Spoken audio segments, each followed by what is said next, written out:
Hello and good morning, everybody. How y'all doing today? Hope you had a great night's rest. Mine was peaceful. I went to bed with some soothing music playing in the background and some rain. So yeah, I got a good night's rest. Do I need more? Yes.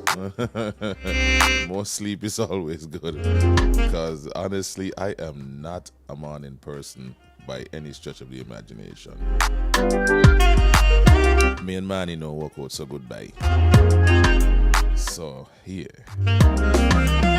But nevertheless, we got a job to do, and so we're here. We're not going to waste any more time, because coming up promptly at 9:30, we should be having His Excellency, the Ambassador, former. And he's going to be our guest this morning here on the show Let's Get Real, hosted by, of course, yours truly, EK, the real right. And we're going to be talking about his political career, his views on politics, his vision, his plans, if elected in this upcoming general election, what he intends to do, how he intends to shape and reform whatever ministry he's given. And we should be having a pretty good conversation with Mr. Kenny Douglas of the St. Kitts Nevis Labour Party. Again, if you have your favorite candidate and you would like to see them on the show, you can just drop me a message on the various numbers that you have accessible to you, and I'll try to reach out to them and get them, have a conversation with them. So, yeah. But this morning, straight out the gate, I want to go to something that I saw on Facebook last night, Daddy Bo. Facebook is a place right now, right? Social media, it is a buzz, and anybody who don't seem to think so, then you obviously ain't paying attention to what going on around the place. But this has to do with the Nevis situation, right? And again, I know that it's going to cost me some jobs and some money, but it has already. Because as a radio host, I am part of the conversation, the political conversation. And sometimes when you are part of the political conversation, it gets you into some serious problems. You understand? And when I tell you serious problems, it gets you into some serious problems, right? And it gets you victimization, right? Now, I have been the victim of victimization, not only from this party, but when I first came to Bastille to seek employment, I got victimization on a Labour government from people who maybe they didn't know me. They were overzealous when it came to their party, and so I coming from a PAM household, I was judged, and so I couldn't get a job. Because this is the problem that we have in St. Kitts and Nevis. People who love their party so much that they're willing to do anything. And if you oppose their party, if you object to anything that their party does, they want to see you on the garbage heap. No. This was somebody's account last night while at the PLP campaign office launch. And if you look on your screen, you would see Sparry say on the mic, the others say they not hire me. I assume he referring to Labour and PAM. No.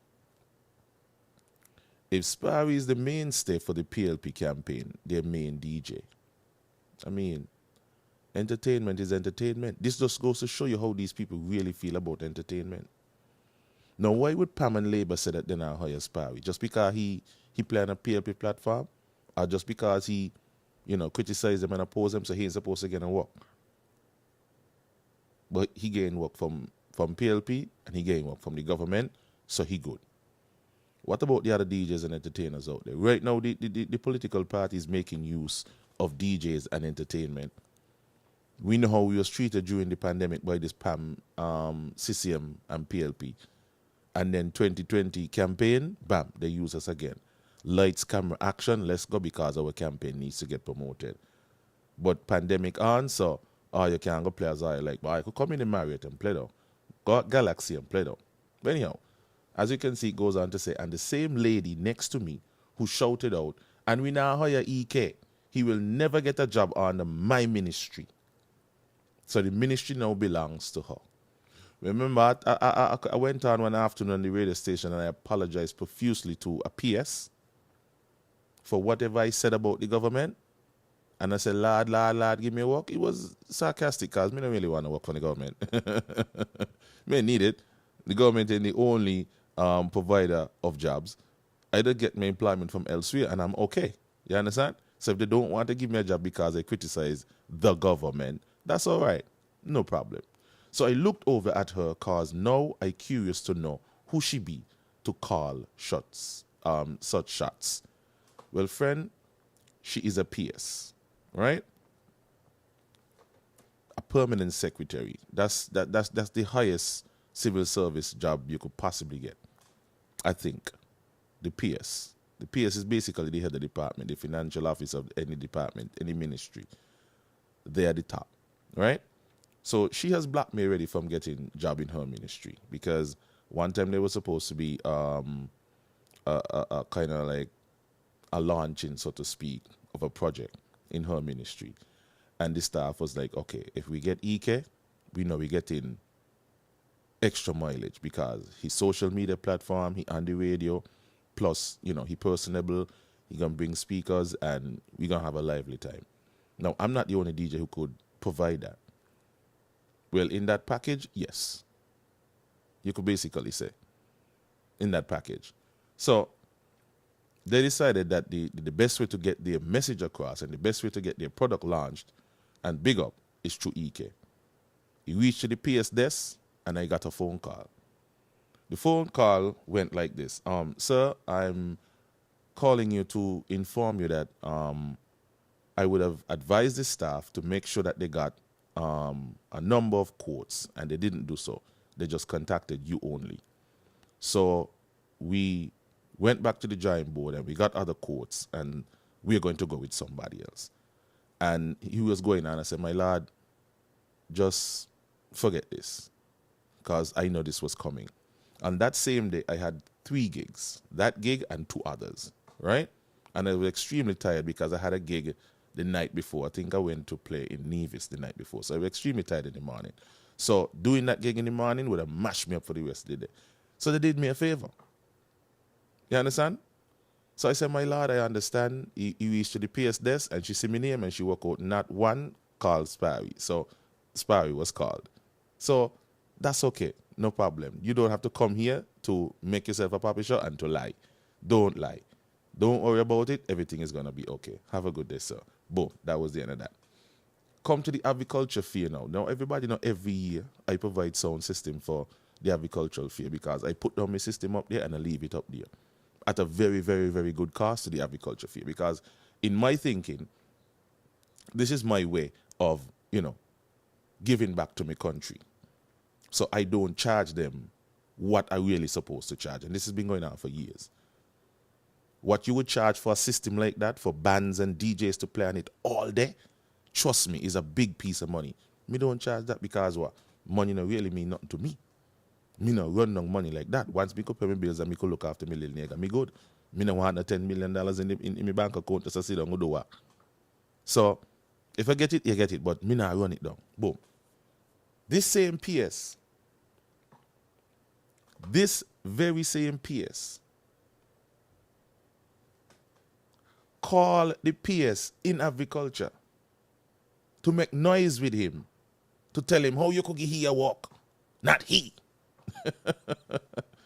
But they don't seem to understand is the service that I man provide, and the vibes that I bring, I don't like to talk about. I prefer that other people, speak to it than for me to toot my own hand because I'm not about that life. I got a good self-esteem and I know my worth. So I don't have to keep, toting it and throwing it in everybody's face. Let people say it, not me. But I know what I bring to the table. I know because I'm a billet. It's me craft, me services and my career the way I wanted it to go, based on the teachings that I would have got growing up with my grandmother and my mother. You understand? My work ethics, everything. I pride myself in that. So when people come to me, I know why they're coming to me and I know where you're getting me work. This has nothing to do with politics. You understand? No politician built my career. No politician built my business. I built it by myself and with the help of other people around me, with my team. And we put a product out there and people see the product and people walk out. Bam. I'm going to use that product instead. Had nothing to do with politics. Douglas ain't buy me own system. Me work hard, no ass for everything when me got. Hard. Day in, day out. Sometimes me back like you want boss way how me stand up and play and promote people thing. And give me all. Right now we're at a point where me don't even really, because I and me way out now. I don't have enough of that. But people still a call because of the service that I provide over a number of years. Right? So, somebody say, "Boy, you're crazy, bro, you won't jump it." But man, that kind of guy, me no build so. Me no build so. You understand? But anyway, last night, sorry. Oh my God, my change that down. So last night, Dr. Harris was on the stage and he was saying, no victimization will be under our rule. No victimization. He was keen to say that. No victimization. But yet still, the PS down in the crowd shouting who and who can get a work under she. The young lady who posted this was giving an account of the time that this same PS stopped her from getting a job in National Bank. Whatever phone call she make, she stopped the young lady because she saw the young lady's last name. So she worked with the young lady, got to be has some kind of political ties to some kind of family. So she should give her last name, she stopped her from getting the work in National Bank. That was the young lady's account. The young lady posts all the letters where she get. And the young lady was standing up next to the woman at the PLP lounge, talking and laughing and having a good time. Poor she ain't no, she's standing up next to the devil who stopped her from getting a job. And then to hear her shout out while standing next to her, and we now hire Ike too. He'll never get a job under my ministry. Well, somebody must tell a woman that me a beg. Somebody tell she that me a beg now. And it's the same dirty, nasty attitude that a lot of these political parties and their supporters got. And ain't just them. Because hear me tell you, when I first come Bastille as a little boy, fresh out of high school and CFB, I couldn't get a work on the labor neither. Because they see me name, I ask, so who he be? Oh, he could buy it. He thought he'd do man down in Sunny Point. Shape him. Now work with he. So I know how it goes. And that's why I talk the way I talk. And that's why I would not be an overzealous party supporter. And that's why Labour people are vexed with me sometimes, because when I call out Labour and the bullshit, it's sending a clear message to them that I am not a party fanatic. Yes, I support the founding ideals of a particular party, but not everything they do and say I support. And I don't fear to call them out on the bullshit. So who don't want to get me as a supporter, that is fine. But my bringing and my teaching tells me, when you see wrong, you call it. When you see right, call it. The day you keep silent when you see wrong, you sell your soul. And only one me got, and he ain't for sale. You hear? It's not for sale. Just like me vote, I got one vote, and he ain't for sale. You know what is for sale? My services. My services. That is for sale. But not my soul and not my vote. Some I done sell our soul many times over for politics and politicians. Just for a little bit of scrums. And look around and see who becoming the millionaires, not you. But anyway, that's one matter. I want to move on to another matter before I lose track of time and may get to the real substantive matter what I want to get to. Right? No. May not if I going to read it, but I'm going to try it up anyway.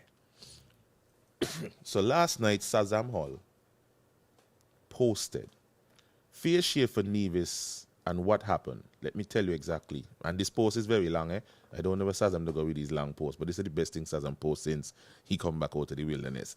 Let me tell you exactly what happened with the fear share that Nevis was supposed to get. First of all, have to take emotions out of certain things if you really want a good understanding. That's number one. Mark Brantley afraid to touch it like we as kids in Brown Hill feared a man named Bloody Man who they say used to suck people blood, LOL. When you're small, you're at the all-time level of foolish to have believed certain nonsense. Mark feared to touch it. In 2015, Unity came into government. PAM had 4 seats, CCM had 2 seats, PLP had 1 seat. CCM technically held the balance of power in Unity. Remember in 2015, Vance was leader of CCM and premier of Nevis. Vance and Tim had a very, very, very, very close relationship. At times when Tim talked about Vance, you could swear it's Jesus Christ he was talking about. Remember, Vance as leader of CCM in 2014 signed the Charlestown Accord along with Tim and Sean. Follow me, people. So if Vance signed the Charlestown Accord as a leader of CCM, formed the government with Unity as a leader of CCM, and premier of Nevis, who was really responsible for Nevis getting its fair share? That is a question. Because Vance signed it, and he was premier when Team Unity came to being. Think, this thing is not rocket science, but like I said, Mark can't touch it. Nowhere Mark Brantley could ever say in a Nevis that Vance should have made sure, put something in place so that Nevis could get the fair share. According to Tim, the only thing that Vance Emery asked for was budgetary support. So anything will happen now, Mark inherit from Vance. But he don't want to talk about Vance because the day he talk about Vance in a Nevis, that's it to him. So he got to look at another scapegoat, which is Timothy. But hold on, he not blaming the right person yet. He got two other people he got to blame before he get to Timothy. Let's go on. So if Vance signed the Charlestown Accord as leader of CCM, formed the government with unity leader, Nevis getting his fair share. Who is responsible for that? Think, this thing is not rocket science, but like I said, Mark can't touch it. Here's a next point. If Nevis wasn't getting its fair share and Pam had 4 seats, Tim had his seat and CCM had 2 seats, but one of which was Vance, and Vance and Tim were bona fide bodies. How Mark would have taken down unity? Mark had 0 power in unity because if he had left, he would have left on his own because Vance would not have followed him. Also, why Vance would have followed him when Vance was still leader of CCM and premier of Nevis?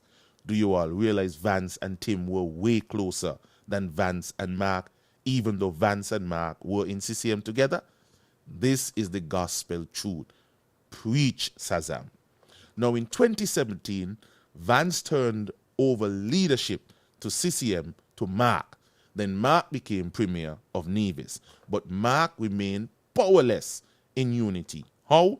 Because even though he was leader of CCM and premier of Nevis, Vance was still a part of the federal government and still had one of the other seats which CCM had. By the time Vance left the federal government in 2020, Mark went and got an additional seat to control things, but Pam won back their 4 seats and Tim picked up an extra seat, which meant that the government could have formed without CCM. So Mark was left powerless again. Unity has now fallen and people say, is Mark. Mark had 0 power to have brought down unity because he had 0 power from allowing them to have been in government. Sean Richards was the one who went about bringing down unity after he said that he was going to be the first PM from Sandy Point. But then Tim brought the lady here from Trinidad to speak at PLB's convention, and the woman said no study them both no 2 terms, tap right in there. Sean said that the 2 terms is in the Charlestown Accord, and Kennedy Simmons said that he has the Charlestown Accord too. All of a sudden, 2 Pam man are talk about Charlestown Accord, and what is said about term limits, but seem to have conveniently forgot what the same accord said about fair share. In the meantime, I remain a staunch secessionist. So Sazam Hall is a secessionist. Sazam Hall ain't want nothing to do with Nevis. He think it. He want to go. But the facts are what the facts are. Like I tell Mark, if you want to give me down here, Sean Richards, I have a couple of questions for you guys. And if you can't answer, may want to hear you. Remember you said you went to Sean them in 2020. Timothy said so last night that you had meeting over Half Moon to put him out. Sean did not agree with you. You wanted to move Timothy because Nevis wasn't getting their fair share. Right? For you, fair share was your main thrust to get rid of Tim. Sean didn't agree with you. Sean wasn't concerned about Nevis' fair share then. The only thing that Sean was focused on was becoming Prime Minister of St. Kitts and Nevis. Here again, the seat of Prime Minister is more important to these people than anything else. No economy, no health, no youth, no nothing. They had an opportunity. Sean ain't agree with you. Sean wasn't concerned about no damn fair share for Nevis. But now, Sean got some balls and he decided that he gonna mash up Unity, and you jump on the bandwagon. So your gripe is fair share. You had more than enough time, you and Vance, but whatever going on between you and Vance, where you push one to become premier, Vance don't like it. Everybody could have seen Vance don't like it. Because Vance wanted to stay until the leadership of CCM drop out of his dead cold hands. So this post here now is putting things into perspective. Is it 9:30 yet? No, it's not 9:30 yet. Oh, I guess he's not here yet. Well, he's here, but not online. So the thing is that he now is in a position where he wants to be blaming everybody else except himself, except Vance, except Sean, but just blame Timothy. Mind you, Timothy have some blame in this, don't get me wrong. Timothy got some blame in this, but he last in line for the blame. You hear him say it's hard to change the constitution. So you want to tell me, you command all these seats, you're the kingmaker, and you can't convince your people to do what is right for Nevis? Sean ain't do it in 2020, so make you think he can do it in 2022. So Sean have to get something first in order for him to be concerned about Nevis. And you hug up Sean and hug up Pam. Every election come around, Mark Bradley picks a fight with somebody on St. Kitts to get Nevis people all emotional about somebody doing something to them. Somebody says I'm echoing. Hold on there.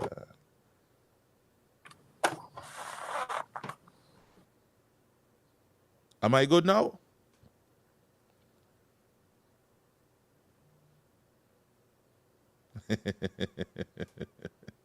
I think we should be good. We good? Somebody say, lad, he can fix him mic. I sound like PLP thing. Oh, me Jesus Christ.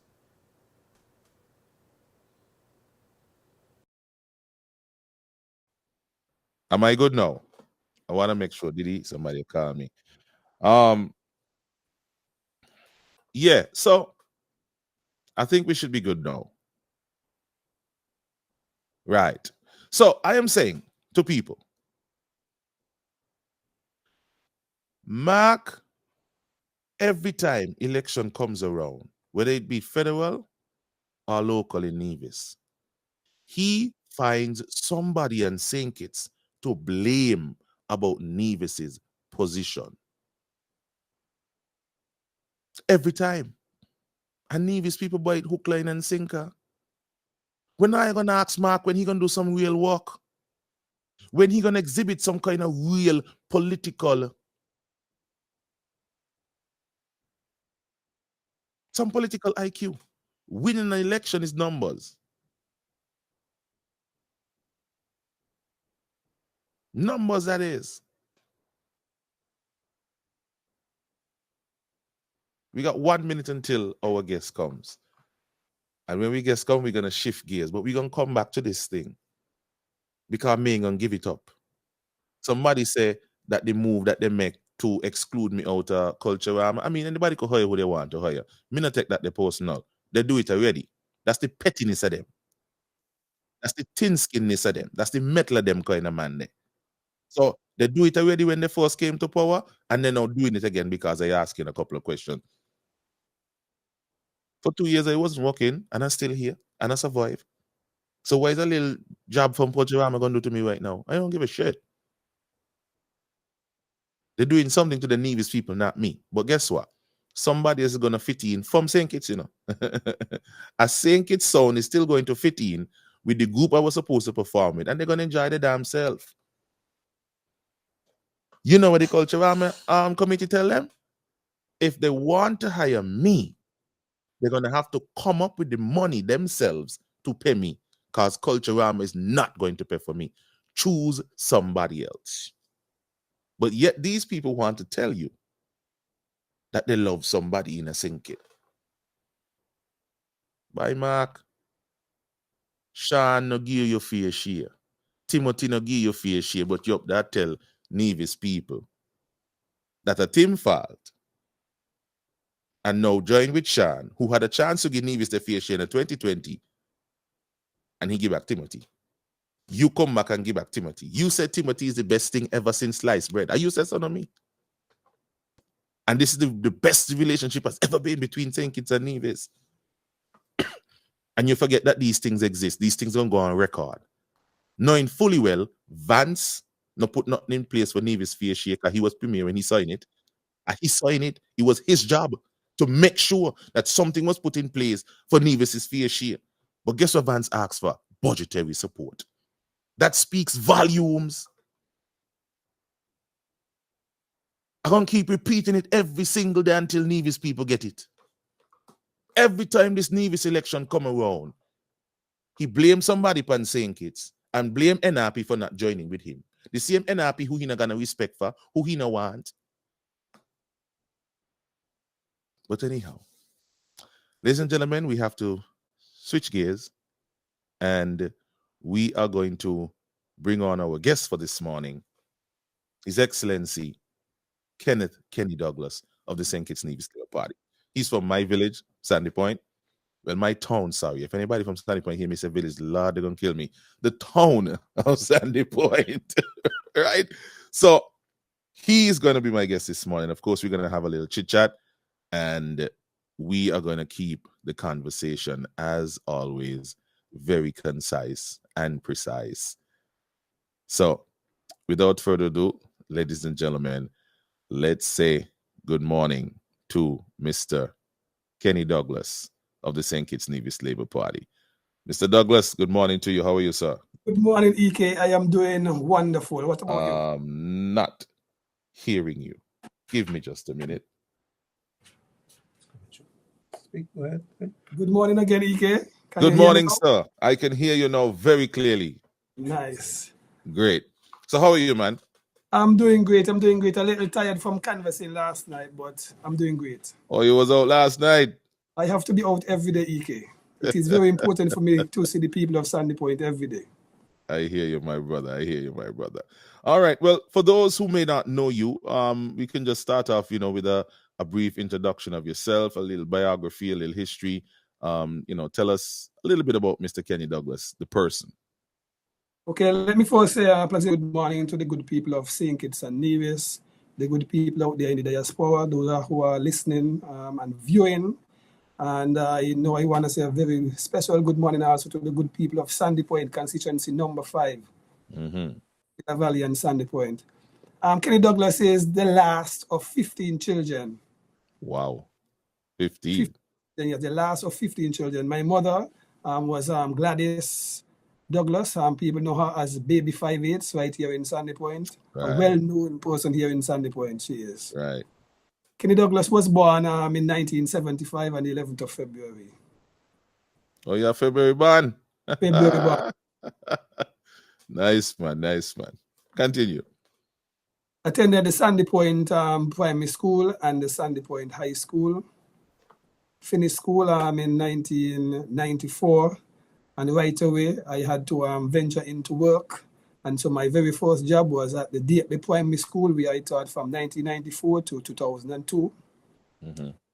Then because of my involvement in sports and how I helped to develop the school in Bay, Mr. Lloyd Lazar, he was the permanent secretary, I think, or the director of sports at the time. He came to me and told me that, Kenny, you are doing a wonderful job at the primary school in both sports and academic. And so there are some scholarships that came from Cuba, and we would like to send you to Cuba. And so in 2002, I journeyed to Cuba to pursue studies in physical education and sports administration. We returned from Cuba in 2007, where I was placed at the Washington Archibald High School from 2007 until 2014, when I was called to serve in the embassy of St. Kitts and Nevis in Cuba. I served 1 year until 2015 when the government changed. And then on my return, I was recalled. Let me repeat that. I was recalled in 2015 after the Team Unity government took office and was placed at Charles E. Mill Secondary School, right in Sandy Point, where I was very, very happy. As a matter of fact, I was very, very happy to return to my hometown of Sandy Point to serve my people as I always do. Right. Kenny has been into sports all his life and was a part of the Sandy Point cricket team at one point in time. Before I became the captain of Sandy Point cricket team, I also played for the St. Kitts cricket team, one of the youngest from St. Kitts who play in the national team. I think I made that when I was 18. At one point in time, I couldn't make the junior team, the under 19, but I was able to make the senior team before I made the junior team, actually. Okay. Because of my studies, I am involved in physiotherapy. I am a physiotherapist and a trainer, and so I also occupy a position in the St. Kitts Nevis Football Association and the St. Kitts Nevis football team as a physiotherapist and the trainer up until present. As a matter of fact, I just returned from national duties with the St. Kitts national team in Curacao, where we defeated Curacao 3-2. And then we played here against St. Martin. Unfortunately, we had to get a draw in the last minute of the game, and so St. Martin not easy, you know. it wasn't.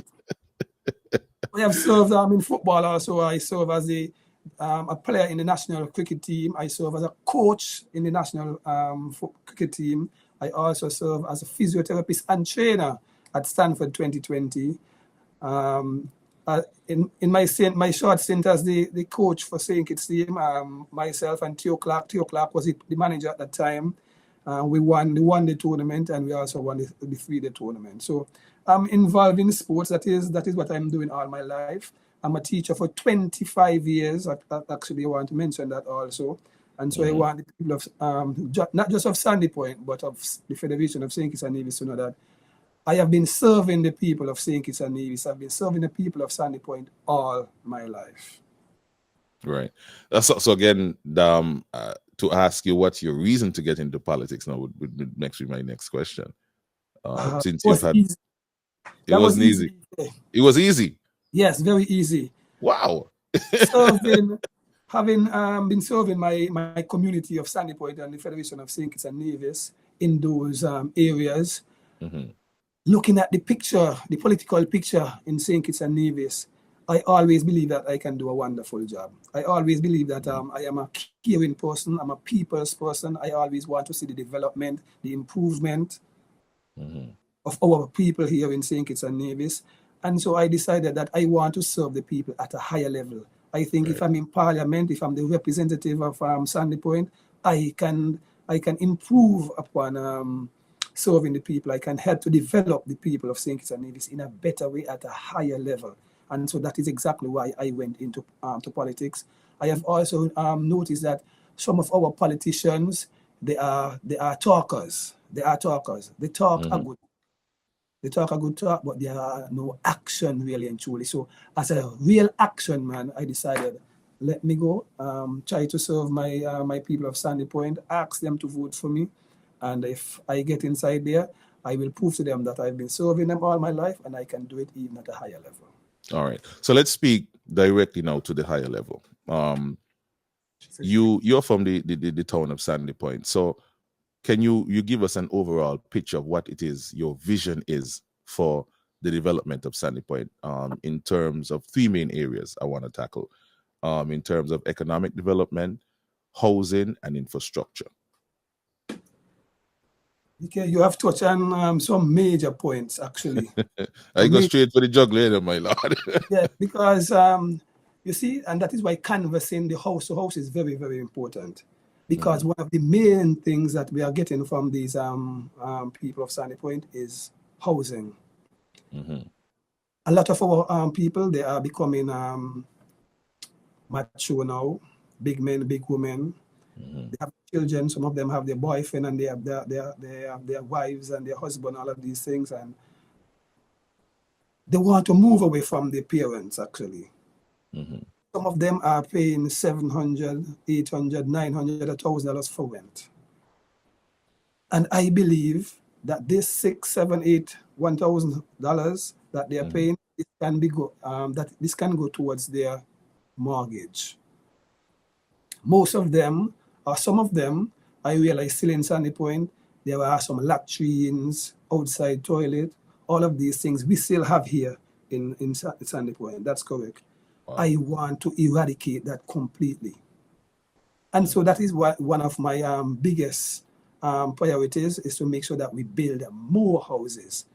I can recall during the period 1995 to 2015, the St. Kitts Nevis Labour Party revolutionized housing in St. Kitts and Nevis, in the Federation, where they built over 5,000 houses. We want to continue that. We want to build a lot more houses for a lot more people. We want persons to own their own homes. And if we do that, then we can empower the people of St. Kitts and Nevis. So that is one of my biggest priorities, to build a lot more houses in Sandy Point. Actually, if you're listening to us, when we have in our meetings, I always say that my intention is to build 50 houses every year for the first 5 years, a total of 250 houses in the town of Sandy Point itself. Okay. So then let me ask you this, because I have observed that, the governments come, they build the affordable homes, and they have problems recouping the monies that they invest into building these homes, because the people who get these homes either don't pay for them or can't afford to pay for them. So how would you develop the town of Sandy Point from an economic standpoint, from a business standpoint, investment standpoint, so that people could have jobs, so that people could have a standard of life that they could actually pay for? What are some of the things that you have in store for the people of Sandy Point from an economic standpoint? These houses that I have been speaking about, my intention is to make sure that we are using builders, contractors from Sandy Point. We have a number of builders, a number of contractors from Sandy Point. These are the persons I want to use to build those same houses in Sandy Point. The plumbers, the electricians, all of these persons who are going to be involved in the building of these homes, these will help to create jobs for them in Sandy Point. So these are ways that we can help. You asked a question there about the houses. They are called affordable houses. And sometimes what you have to look at is that there are some persons who work for $3,000, $4,000, $5,000, and they can afford to pay maybe, let's say, $1,000 on their house. There are some persons who are on PEP and only could afford a $200, a $300, a $400. I think one of the ways that we can help with this is everybody cannot pay the same $1,000. So one of the things, if EK can afford to pay $1,000, he pay $1,000. But if Kenny can afford to pay $300, he will pay $300. It will work out to be that Kenny will take a longer time to pay off for his house. But that is why we are calling them affordable houses. So that persons who are working for the minimum wage or these things, we reduce the prices of these houses so they can afford to pay for them. So these are some of the things I can do. Another thing is that some of these persons, so you can create jobs.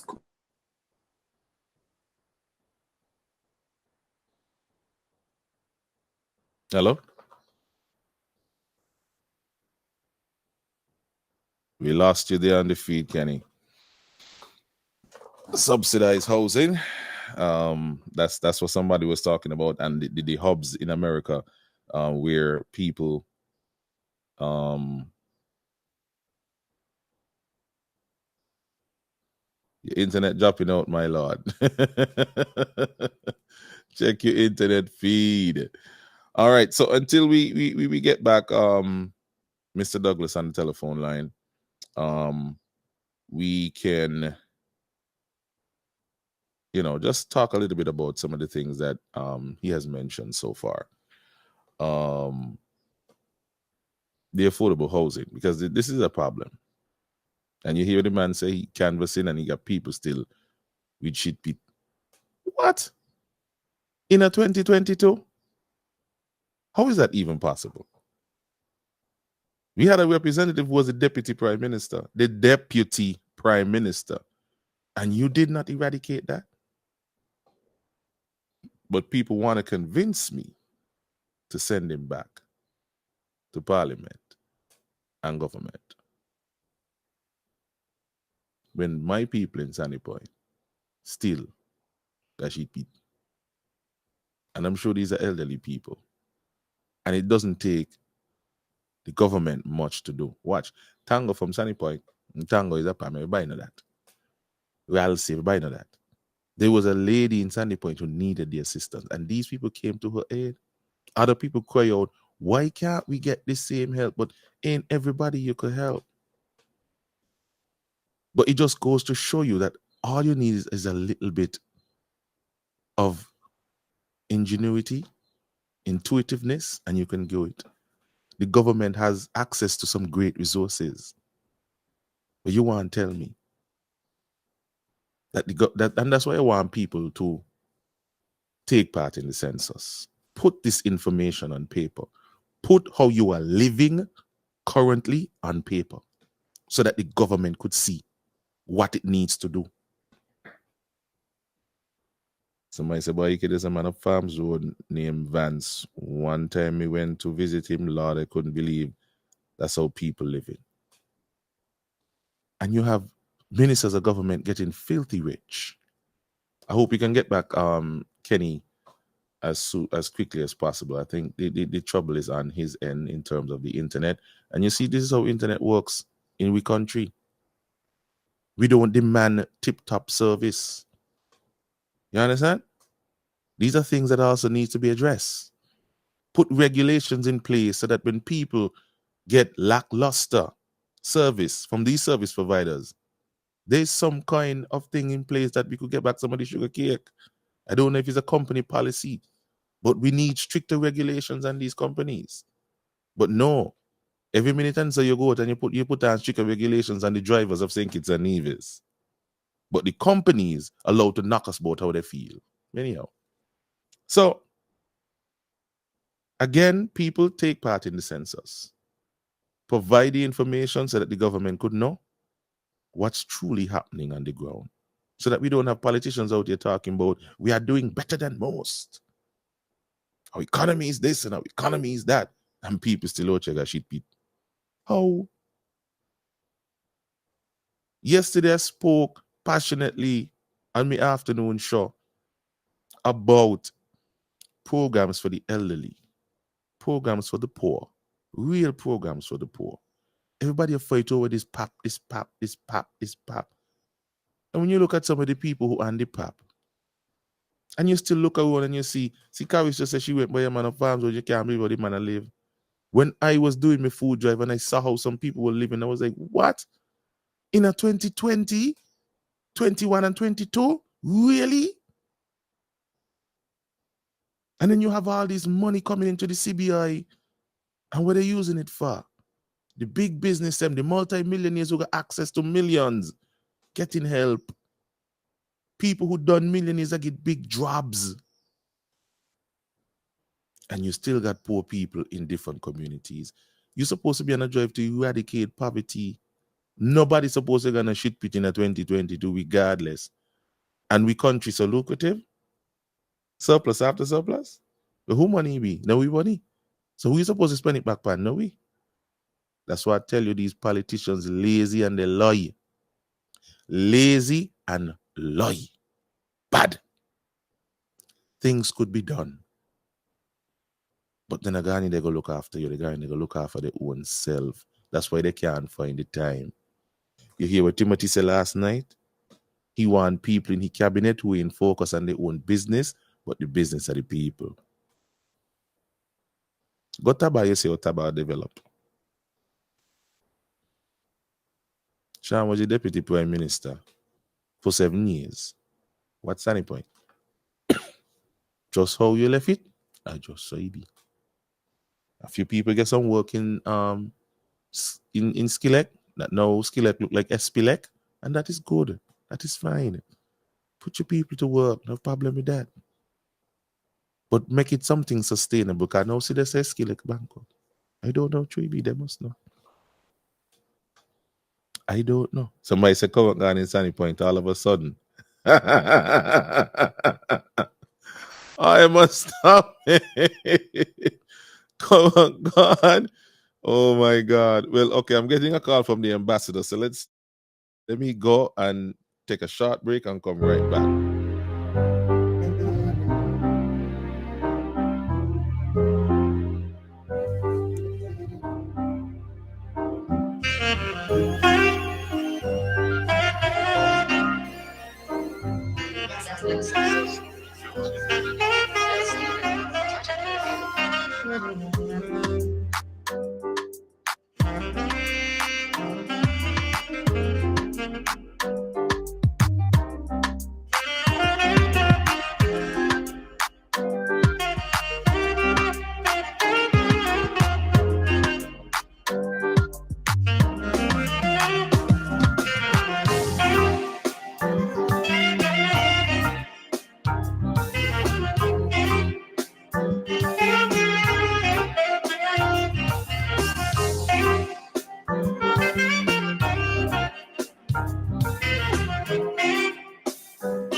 Well, ladies and gentlemen, it is confirmed.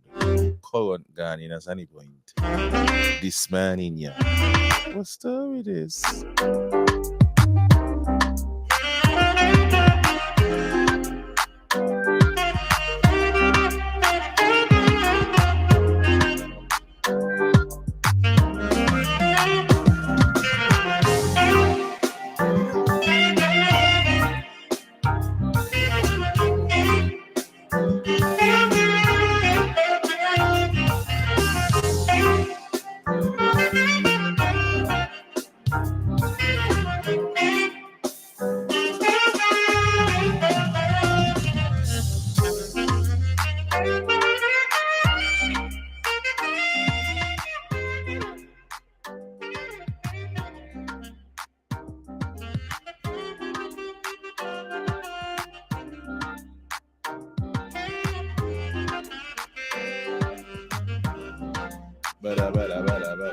All right. So yeah, something wrong with my gimbal. So what we're gonna do now, ladies and gentlemen, Yes. go on, God, at any point. Yeah. But that's okay. We're gonna get Mr. Douglas on the phone line. Good morning. Good morning, EK. Good morning. Can you hear me? Yes, loud and clear, my lord. Nice. Unfortunately, electricity has gone here in Sandy Point. Oh my God. Oh, what do you, yo? Seriously? This is something else, man. Definitely, this is something else. All right. Well, it doesn't matter. We could do this on the phone line. Let's just continue with our conversation that we were having. You were making a point about the providing jobs in Sandy Point for the people from a construction standpoint. So you could pick up from there. Yes, I was actually telling you, EK, that building these houses will create jobs for our people in Sandy Point, and it was my intention to make sure that the builders and the contractors, the plumbers, the electricians, these are the persons who are going to be building these homes. I am hoping that we use Sandy Pointers to do all of these things. Right. Actually, also, I want to transform the entire town of Sandy Point. Mm-hmm. I want to make sure that we have economic housing, infrastructural development, because one of the biggest things I want to do is to have what you call a town center. A town center in Sandy Point, meaning that we don't have to go to Bastille to pay our bills. What we can do, we can remain right here in Sandy Point. We can stay right here in Sandy Point and we can pay our lights bill, our water bill, all of these things. These are some of the things that I want to do for Sandy Point. So these things will also create jobs in Sandy Point. I also want to construct government offices in Sandy Point. As the next sports minister of St. Kitts and Nevis, I think that my sports office can be right here in Sandy Point, and doing something like this will also, it's an outlet to create job opportunities also. This will cater for persons from the neighboring community to in terms of paying their bills and everything. So one of the biggest things is going having my town center built in Sandy Point. With the housing and the sporting revolution that I intend to do here in Sandy Point, this will also bring bigger events here in Sandy Point. We can host music festival here in Sandy Point with the type of stand I have. We can host Caribbean talented team. We can host all of these events here in Sandy Point. So my things are comprehensive in development of Sandy Point. I also want to make sure that we bring back our pier down at Fig Tree Bay. I remember. Go right ahead. Yeah, go ahead. I'm listening. Yes, I was telling you I want to bring back our cruise pier in Sandy Point. I want to upgrade the sporting facility and also the fisheries facility in Fig Tree. So all of these things will create jobs for these people, because I want to make sure that we have proper trading between St. Kitts, St. Martin, St. Eustachia, Sable, all these neighboring islands close to us right here. I want to make sure our fisher folks, our agricultural, our farmers, we can have the fisheries right down there in from the Fig Tree. And what we can do is to make sure that we have the fisheries complex here, so these fishermen can store their fish. Sometimes you get a big catch, and you will realize that you can't get all of these fish sold. So we have a storage area down there in the fishery, so I will bring back that. I will also want to bring back what we call a storage area for these farmers. And doing this, as I told you before, we can encourage trade between these nearby islands, the St. Eustatius and the Sable, St. Martin, Anguilla, all of these things. So renovation of Fig Tree and Pump Bay is one of my priorities also. You see that entertainment is something big right now. You are into the entertainment industry, EK. Of course. And I want to make sure that I improve the Fig Tree Strip. Just like how we have the strip over at Frigate Bay, I think that we can do the same thing here in Sandy Point, where we can cater to multiple bars and nightlife right down there in Fig Tree, Sandy Point. This is a chance to make Fig Tree the go-to spot in Sandy Point. Housing in Fig Tree also is one of my biggest priorities. As I told you before, I have visited Fig Tree doing my canvassing, and we still have persons using latrines on the outside. We still have persons have to go outside and bathe in bath.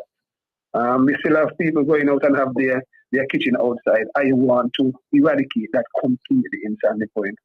So I am saying to all those folks, not just in Sandy Point, because all my other candidates will come on board with this. We will help to build on bathrooms and all of these things, and some of these persons' homes. Some of these persons will be given homes also to take them out of all of these things. So these are some of the economical, commercial things that we want to do for Sandy Point. The pier, the fisheries complex. As I said before, I want to create that trade between our neighboring islands, encouraging farmers to invest in the soil, so we can also trade goods to these islands. These are some of the things I want to talk about, PK. All right. As time is slipping away from us, I want to move on. And I'm sure that the constituents will have more in-depth conversations with you as to how you would want to go about developing and making these things come to a reality. But I want to move directly to sports, because I was involved in sports. I used to play basketball when I was in high school, a little bit of track and field. I didn't take it too serious as I should have, but I was more in love with basketball.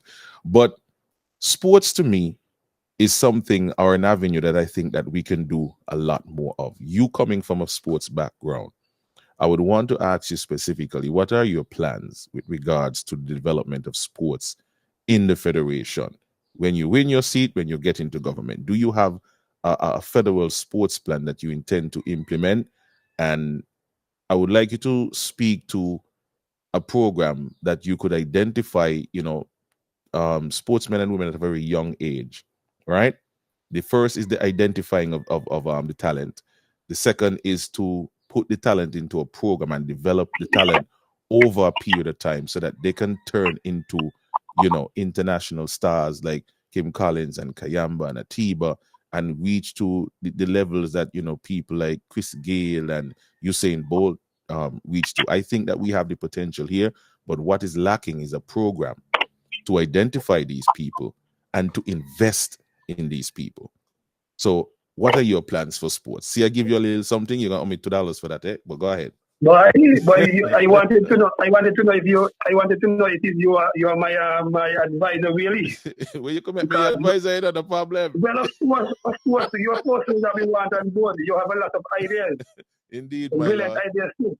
Mm-hmm. But the thing about it, Amika, you know that is my field. Mm-hmm. I am very enthusiastic when it comes to sports. And you have mentioned it. Actually, let me go back to this. My thesis in college was about the selection of talent in sports. Mm-hmm. And that is why I said that you hit the nail on the head. Because how can we encourage these young people from turning away from crime and violence and these things? We have seen countries like Jamaica who did it. They invest in the sportsmen. They put a lot of money. They pump a lot of money in sports. And it is my intention to pump a lot of money into sports in St. Kitts. How we are going to do it? Develop programs you just mentioned from the grassroots level. Children from 0 to 5 years old involved in all of the sporting disciplines, the football, the cricket, the basketball, the tennis, the athletics, the everything.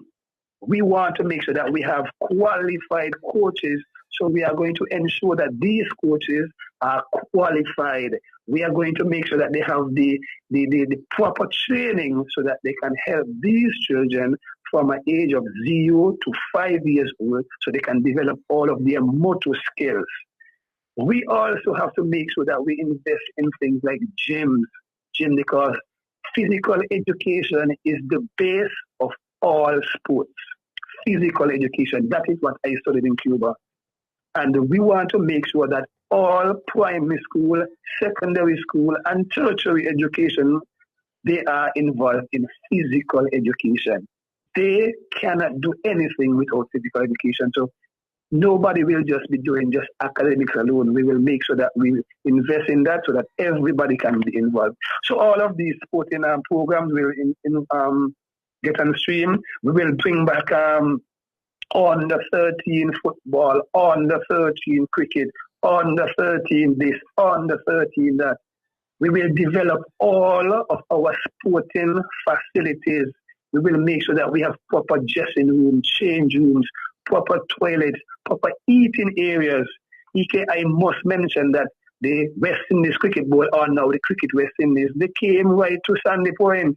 And they told us that the Sandy Point new recreation ground is not just the best in Sandy Point, but is the best in the Caribbean cricket. But we couldn't host any matches. We couldn't even host the practice matches, as a matter of fact, because we don't have the proper facilities. The pavilion is in a deplorable state. If you are sitting there and rain comes, oh my God, you have to be shelter and you are in the pavilion. You are there still?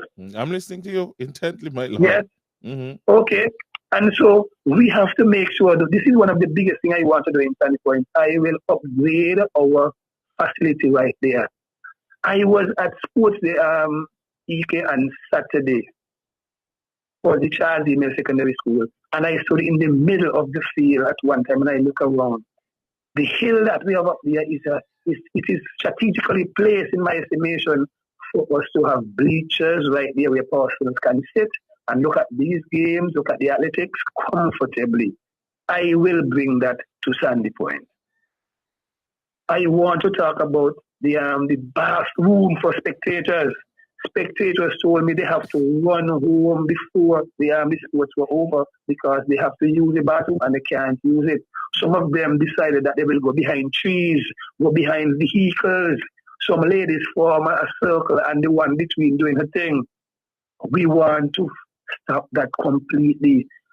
As the next sports minister of the Federation of St. Kitts and Nevis, I will build all of these facilities in Sandy Point so that our persons can be comfortable.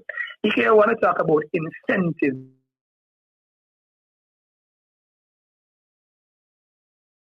In discipline, there are not enough incentives for these people to be encouraged to play sports.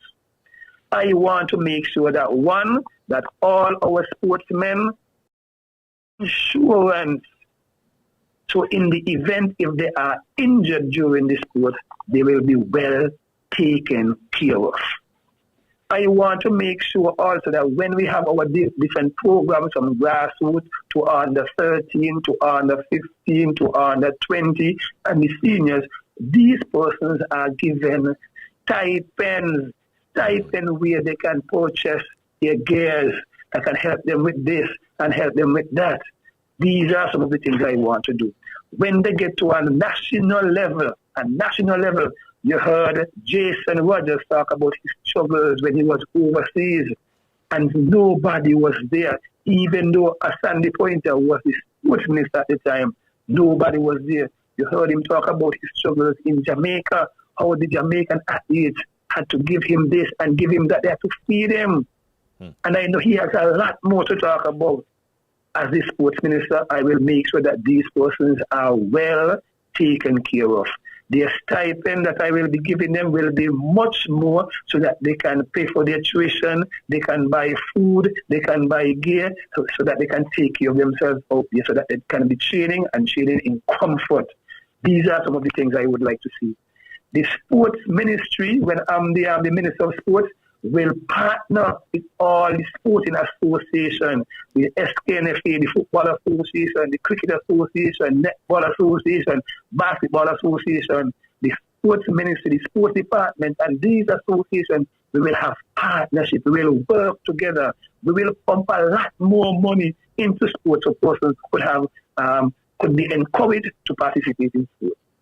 When we have our national leagues, our football national league, Premier Division, and all of these things, instead of giving our MVP, most valuable player who played so hard, just a little trophy, we will make sure we can give them monetary incentives. And when I say monetary incentive, not just a $500, that's when you play a whole tournament for 8 months or 9 months. These persons will be given thousands and thousands of dollars. These persons, I remember for Calypso, when the Calypso King win, they used to give them probably houses and land and car and these things. I want to bring back these things. Persons have to be encouraged to play sports. So by persons who are performing well, those are the persons who are going to be receiving all of these things. Monetary donations, cars and land and houses, so that they can be encouraged to play sports. We have to do these things to make sure that persons really want to play sports, because you are realizing that young persons are falling out of sports because all they are getting right now, injuries, and they're out. Or they are just playing it because they love it. These are some of the things I want to do. I want to recognize all of our national athletes who played long time before. As a matter of fact, I am one person who believes that a man like Kim Collins, and I want to mention him, Kim Collins, who represented us and won world championship, I think it was in 2002 or 2003. These are persons who have to be made, who have to be put in our, up there where we have all our national heroes. He should be placed in our national hero park also. I want to go all the way to Nevis. El Comido Willett was the first Leeward Island and Windward Island player to play for West Indies. These are persons that I believe, in my humble estimation, should be placed in our national heroes park. Sportsmen are heroes. When I went to Cuba in 2002 and I told some Cubans where I'm from, they asked me where in Africa that was. Some asked me where in Jamaica that was. But as soon as I mentioned Kim Collins, they were able to identify with St. Kitts and Nevis. So the sportsmen are very important. The Keith Kayamba Gums, the Atiba Harris, these are persons who put St. Kitts and Nevis on the map. So we have to make sure that we provide avenues where we can have the next Kim Collins, the next Atiba Harris, the next Keith Kayamba Gums. How we will do that? More incentives, more scholarships, more programs. Send these people all over the place in England, in Australia, in the USA. These are ways in how we can encourage these young people to get themselves involved in sports, get themselves involved in more meaningful things. If we send them off to college and they don't excel in the sport, then they fall back because they will have a degree. So when they come back, they can have a proper, better paying job so that they can help themselves and their families. These are some of the things I would like to see. I can't stop to mentioning, for years, EK, we have been hearing about a multi-purpose stadium in St. Kitts and Nevis. Mm-hmm. At Scaba, where we play basketball, and you want to congratulate the Futa Falcons from Sandy Point because they just won a couple of months ago the under-20 basketball tournament. But I recognize when we go there to watch the games and rain fall, then you have to put off the games for 2 and 3 and 4 days sometimes. Sometimes this breaks the momentum of a team. And so I want to go on record to say, as the next sports minister of the Federation of St. Kitts and Nevis, I will make sure one of the main things when I sit down and I speak to our next Prime Minister, who will be Dr. Terence Jew, one of the things I will speak to him about is the building of our multi-purpose center where we can play not just basketball, but we can play netball, we can play football, Salah, we can play volleyball, we can play tennis, we can play the new sport that was just introduced the other day, handball, where you play football but with your hand. All of these things I want us to be involved in. Okay. These are ways that we can help to develop the people of St. Kitts and Nevis when it comes to sport. Well, my lord, if these are the things that you have in mind, you got my vote. You hear? Because these are the type of things that I personally have been looking at over the period of time and have not seen much effort going into it. Vernon Springer, everybody knows Vernon Springer. He has been talking about the business of sports for the longest while, and it appears as though nobody's listening. When you look at all these Bajans and these Guyanese and Jamaican cricketers, they are millionaires playing for millions of dollars around the Middle East, in India, in England, you name it. And those millions are coming back into our economy. So if we create more sportsmen and women who are international, we can then turn around and boost our economy. That's the business of sports. We could command more attention so that we don't have to say, oh, well, because CPL is here, we're going to get a lot of tourism down the road. Crap. Mm-hmm. Mm-hmm. Not time at all. What you need is to create millionaires of our sportsmen and women. Look after them, invest in them. That's right. We have to invest in our sportsmen. EK, you just mentioned CPL. As the sports minister, I will sit down and I will speak to the persons involved in CPL, involved in the St. Kitts Nevis Patriots, because we want to see petitions. We want to see petitions. We have a number of players. We have the J.S. Taylor. We have the Jeremiah Louis. Mm-hmm. We have what's his name from Sandy Point? Shino Liddy. Yeah. We have a number of persons who can play and make a CPL team, a St. Kitts Nevis Patriot. As the Minister of Sports, I will sit down and I will make sure that I speak for these people. I want to see a St. Kitts Nevis Patriot with 3, 4, 5 Kitishans and Nevis, because we have persons from Nevis also. We have Keswan Archibald. We have Powell, Kaiwan Powell. These are persons who I believe can be a part of the St. Kitts Nevis Patriots. And so persons from St. Kitts will be so happy to go up there and see that we have 3 and 4 and 5 Kittishan and Nevis representing us in the St. Kitts Nevis Patriots. So as the Minister of Sports, I will fight for these persons because we have plenty here in St. Kitts and Nevis and we must expose it. These persons must be given a chance to represent us on the regional and international stage. All right. Well, Mr. Douglas, thank you so much for putting that into perspective. One or two persons on the chat are saying that you're just focusing on Sandy Point. But to explain to them that my question was directly and specifically about the development of Sandy Point. And then I went into the federal sports theme to get your feedback on that. So I hope that people understand that that is where I took the conversation. I asked you took the conversation there, right? But I want them to know to EK. I want them to know to EK that I spoke about the building of the multipurpose center, the multipurpose center that will be a federation project. Right. I want them to notice that I speak also about the Warner Park, the development of Warner Park. Presently, we can't play no football there. Everybody's complaining about the lighting in Warner Park, EK. So we got to use the cricket stadium.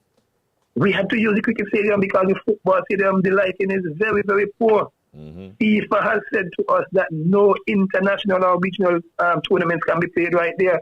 So we have to improve upon that. We must improve upon that. And as the Minister of Sports, these are some of the things I am going to make sure is done. EK, I want to also talk about our swimming, because we must have an Olympic-sized swimming pool here in St. Kitts also. We have water all around us. Everybody in the Federation of St. Kitts and Nevis can swim, I think. Everybody. And I want to see when they have World Championship, Olympic Games and all of these things, that St. Kitts and Nevis, they are represented in swimming, whether it is backstroke or front crawl or breaststroke, whatever it is. We have persons who can compete in swimming right here in St. Kitts and Nevis. And so I want to bring that Olympic-sized swimming pool right here in St. Kitts also, where we can have persons training from a very, very young age until they get to a professional level. And so we can compete in these big tournaments all around the world. All right. Well, thank you so much. We're strapped for time. So as we head into a wrap-up, are there any other initiatives that you think you would want to see come to fruition here in St. Kitts and Nevis? EK, sometimes I want to leave the health for Dr. Ju and Dr. Denzel Douglas and these things. But if you have an idea, come, let's go. But health is also one of the biggest problems we have here in St. Kitts and Nevis. Dr. Ju has told the Federation how he's going to improve the healthcare here in St. Kitts and Nevis. Too many persons are complaining with the poor conditions of our Joseph N. Farm General Hospital, and that must be improved upon. We must build a new brand, state-of-the-art hospital up there with all of the facilities, all of the equipment that are needed. No longer that we have to go over monkey farm or whatever you call it, EK, to do MRI and these things. MRIs, and I want to make sure that we have that not just at JNF, but we have that at Coxon Hospital, we have that at the Mary Charles Hospital. We want to have EKG machine, we want to have X-ray machine, ultrasound machine, dialysis machine. All of these machines should be in all of the hospitals. And most importantly, the pharmacies that we have in these hospitals must be equipped with all of the medication. We our older folks also, when they have to go for the medication, they can just go right there by the pharmacy in the hospital and get these things. We want to make sure that our elderly age gracefully. They have toiled for us for years upon years. So in return, what we can do for them is to make sure that they age gracefully and so that they will be recognized for all of the work that they have done for us. These are some of the things we want to do. In Sandy Point, EK, I know people are going to be saying it, but I want to make sure that Sandy Pointers know that Kenny Douglas is fighting for them. Right. So many years, EK, when you go to the Fox Hospital, there is no doctor down there. I want to make sure that a doctor is placed in Sandy Point 24/7. We can have a rotational system down there where a doctor comes in from 8 to 4, for example, and then the next one from 4 to this and from that to that. But every time you visit this Fox Hospital, there should be a doctor. It should be the same thing for Mary Charles. And even I want to go as far as saying also that we can have what you call a resident doctor down there. I was born in Fox Hospital when Dr. Jacobs and I think it was Dr. Hodge was down there. So a doctor was always down there. Not that when you're going down there with your children that they have to diagnose the children over the phone. I think that it's time for that to stop, and it's time for us to have a resident doctor down there, doctors who are going to be down there permanent to deal with our people. All right. Thank you so much, Mr. Douglas. As we wrap up now, I would invite you to make a call if you want to for people to support your candidacy, support your bid to become the next representative in Sandy Point, and of course give us any other updates with regard to the Labour Party's activities, your coming up activities as well as we wrap. I want to first of all, thank my executive members in constituency number 5, from the chairman all the way down to the floor members. I want to thank them. They are doing a wonderful job, in my estimation. I want to thank the supporters of the St. Kitts Labour Party, and even those who are not supporting me right now. But I want to thank them for everything that they have been doing so far. I want to thank my campaign manager in my absence because I had to travel over the weekend with the national team. He is doing a wonderful job. I also just want to thank him. I want to say to the people of Sandy Point EK that Kenny Douglas is a servant of the people of Sandy Point. Kenny Douglas will never leave the town of Sandy Point. In my 47 years here on earth, I have spent it here in Sandy Point. I have never journeyed to Bird Rock. I have never journeyed to Trinidad and Tobago. I have never journeyed anywhere else to live but Sandy Point. I want the people to know that I am a patriot of Sandy Point, and I will remain in Sandy Point and look after the development, the improvement, the empowerment of our people. That is what I want in Sandy Point. And that is why for years I have been serving Sandy Point. I'm a servant for Sandy Point in all areas. I want them to know that I went into politics because I recognize that there is a different level that I can represent my people. There's a different level that can help me to make that positive impact on the life of the people of Sandy Point and by extension the Federation of St. Kitts and Nevis. And that is my reason for going into politics. I want them to know that all of these things that I have spoken about today, this is my intention to make Sandy Point a better place for them to live, a better place for their children, a better place for their children, a better place for our elderly to age, as I said before, gracefully. I will make Sandy Point a better place for us to live. And so I am calling unto them. I am calling unto the constituency of Sandy Point, SKNLP Valley, to vote for a new candidate, a new Kenny Douglas right here in Sandy Point. As I said to you guys, people are my priority. I have stated that time and time again. I have demonstrated that time and time again. I believe it is time for a new representative in Sandy Point. We have not been receiving the type of representation that we need. And what you are going to be getting from yours truly, Kenny Douglas, is proper representation. Someone who cares for you, someone who wants to see the improvement, the development, and the empowerment of our people. Not someone who will have you depending on them. As I always say, my mother always tell me to teach people to fish, and so that they will always be able to fish, to fight for themselves, to look for themselves and their family Don't have people depending on you so you can run back to them and run back to them. This is what we are getting from the unity construct, the PAM, the PLP, and the CCM. And that is why I want to say to the people, they were the ones.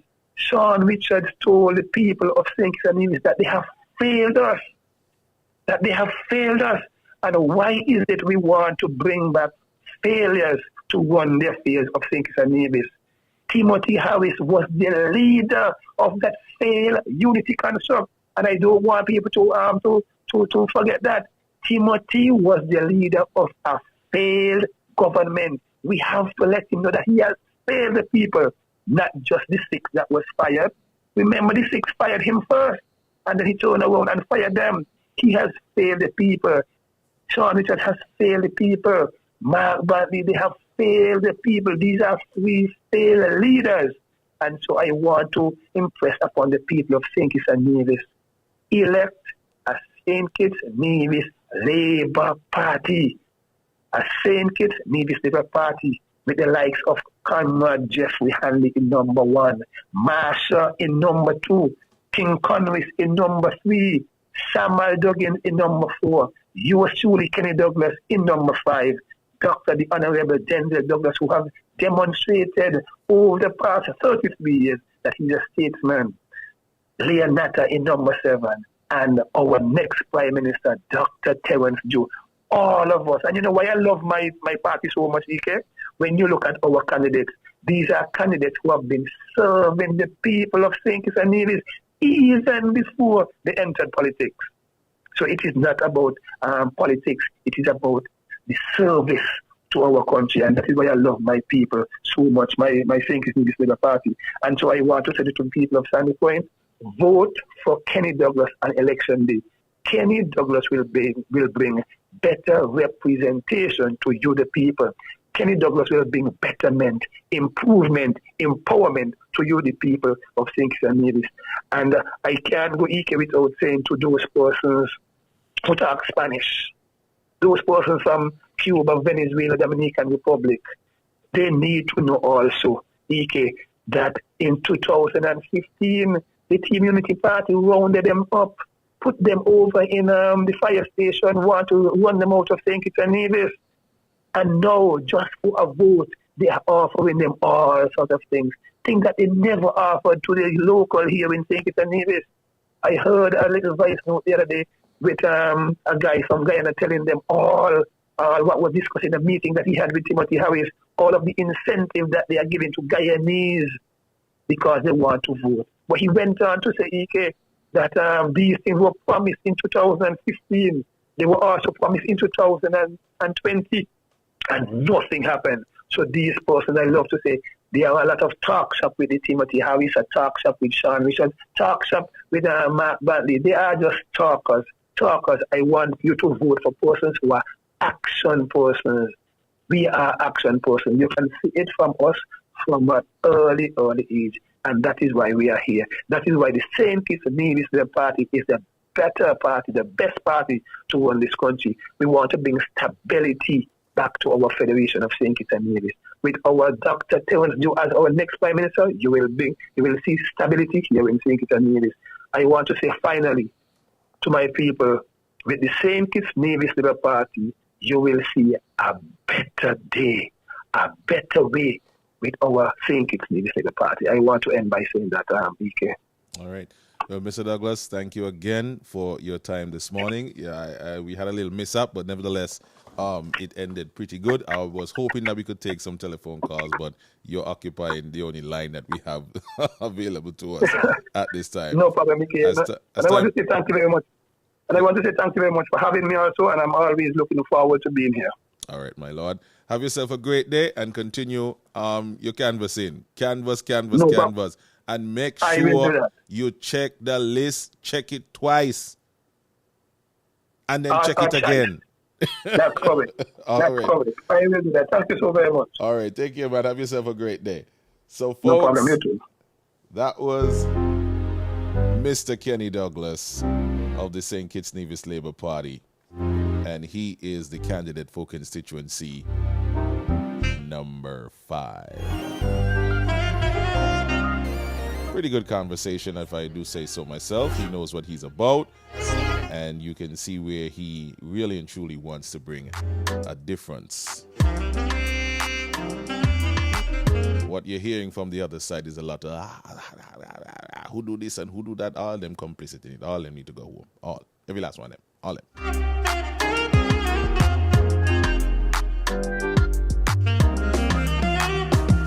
So thanks to Mr. Kenny Douglas again, and of course thanks to his team for organizing and shifting around his schedule so that, you know, he can jump in here in the morning. Because people are wondering, well, make you not do it in the night them done take up. And me set me own trend around here. As you can see, our numbers are steadily increasing. That is good, but once the message gets out, that is what we are about. We ain't about the numbers and who get no bigger numbers. Once the message is getting out there, that is our main concern. Putting something out there that is quality, that is worth listening to. So even if you don't view it live, you can always go back and view it, compare and contrast between the representatives, what they're offering. All right? So, with that said, we've got just about 30 minutes left here on the program. And I'm glad that Kenny Douglas spoke to sports. I really wanted to get somebody who could speak directly to sports. Because I'm not just looking at, oh, I want to be the next prime minister. I want to get into government. But how do you intend to change the demographic of things in St. Kitts and Nevis? How do you intend on making the lives of the people who you go and beg their vote for better? It's all well and good when they say, buy, you know, I want $2. I want a stove. I want a gas, something. And you give them. But how are you going to represent them for the next 5 years? What policies are you putting in place for their children coming up after? What policies are you putting in place for them so that they can thrive and have a decent and meaningful life? This is what I want to hear from politicians.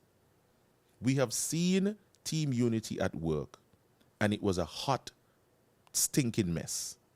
We have seen them together, and it was a hot mess. The facts are what the facts are. They have failed. Sean said it himself. We have failed, but send us back still. Oh, they ain't even apologize. That's the biggest thing for me about these people, you know. They ain't even apologize for nothing. They just blame one another. And all them know. They abuse patches abuse them. They abuse this and abuse that. Oh, clothes, shoes, and watch. Stem cell this. Wait. So they all knew that what they were up to. But now that the things spoil, they're now confirming what we've all been asking questions about. And you really and truly going to give them back your vote? After you've seen them at work? Where is sports? Where is entertainment? Where is healthcare? Where is our economy? What of the relationship between St. Kitts and Nevis? A bunch of lazy, selfish, nasty politicians. And they need to go. Every last one of them. They need to go. And hear me.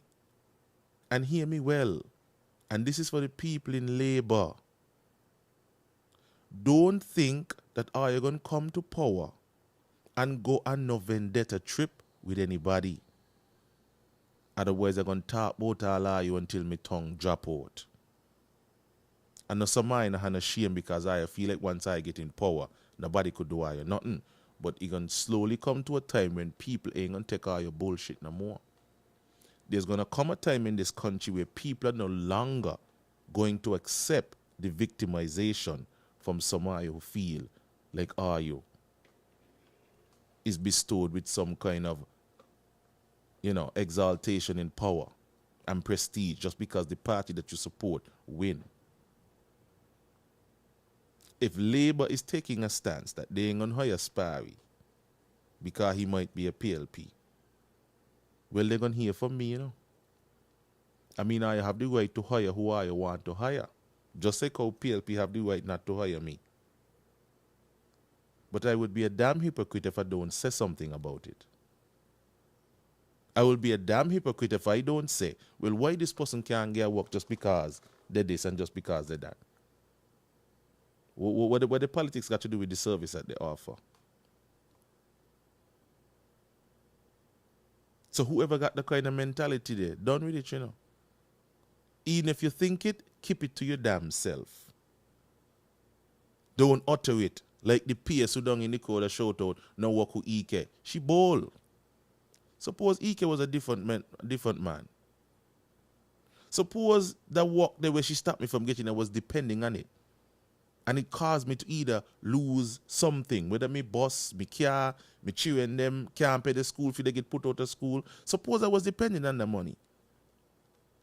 These are the things that people don't seem to understand, you know. When you play with people and their money and people's livelihoods, consequences gonna follow. It might not be now, but consequences will follow. So after the election and the dust settles, and Timothy ain't go back inside there, and it's now a Labour party coming to being. Suppose somebody who truly loves EK get into a position and look at the PS and say, well, okay, since you EK couldn't get a work on your ministry, we either gonna move you or we gonna send you home. Where she gonna ball? Victimization? She gonna ball victimization? Suppose I get into she ministry and they find out that things used to go on in there hanky-panky and she get a jail. What she gonna cry? Victimization? These are the things that people need to consider when they're out here steady trying to victimize people because of their political preference. Imagine she leader up there on the platform I talk about no victimization, all are welcome, but she don't in the code shout, no work with EK neither.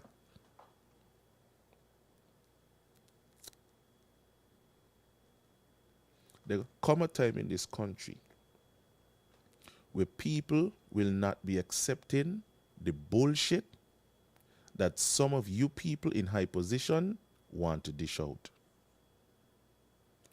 And now you see when I talk, things are coming to being. Or you keep pushing saying it's a Nevis people. Keep doing it.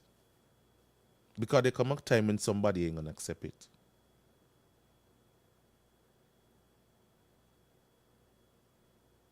This is not a threat. This is a warning. If all you keep trying to oppress people, there's going to come a time when people are going to push back. Mine. All right.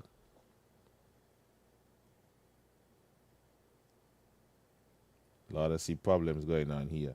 Diane Shakins. Were you causing problems in the chat?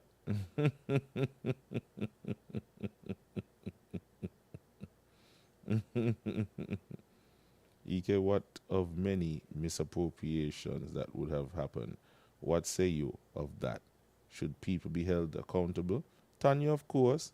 Any misappropriation, just like how a poor man could get his ass locked up when he ain't paid the court for a ticket and bench warrant issue, I think the same thing should happen to the rich and the powerful. But guess what? The rich and the powerful are the ones who put these people in power. The commissioner of police, can he act without autonomy? He might tell you he's following the law, but we know different. Somebody behind there pulling the strings. We need people in these positions who don't have any political ties.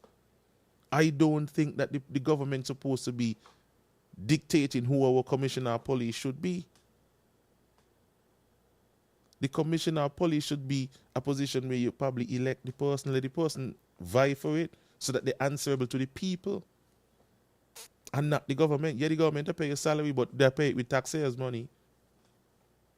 You ain't supposed to pick up the phone and call the commissioner of police and tell him, oh, go do this, and oh, go do that, and don't do this, and don't do that. And frustrate the citizenry.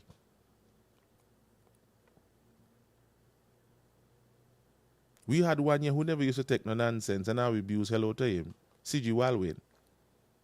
Terry Adams them used to beat up on C.G. Walwyn because of politics. So how can you think about the man? Because of politics. Because his style was different. He wasn't a Curry favor around here. The man's style was different. The man used to come and speak to the general public on issues. You know what time the man walk across from the police station, come on the radio station, come address certain situation? You can't even get, what he name, Brandy, to come and do an interview. Brandy no want him to do with the media. He will call you and tell you that is not true, but you can't get him to make a comment. So everything out there just out for speculation, and he don't give a shit because he money safe. And he don't go talk to nobody on the street. He could just jump in the Jeep and go about his business. And be one of his friends them. And we beat down and see you all win.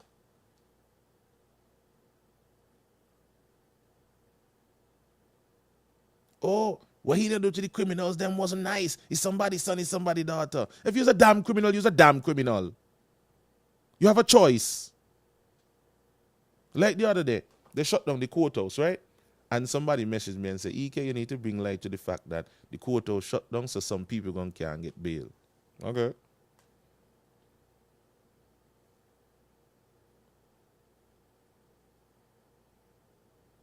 You have a choice. People that do me shit every single day. Shit that would make any person who don't have a strong mentality to chip out and to do something. If you realize you don't have a strong mentality, there are ways to go about doing it. Educate yourself. Open your mind to other things. Read. Develop yourself. Invest in yourself. Become the best version of yourself that you could possibly become. Listen to different music. Surround yourself with positivity. Move out from amongst the friends them who want to encourage you to do shit that you might end up across the police station and get locked up. Why would you have to be worried about bail if you're not mixed up in criminal behavior?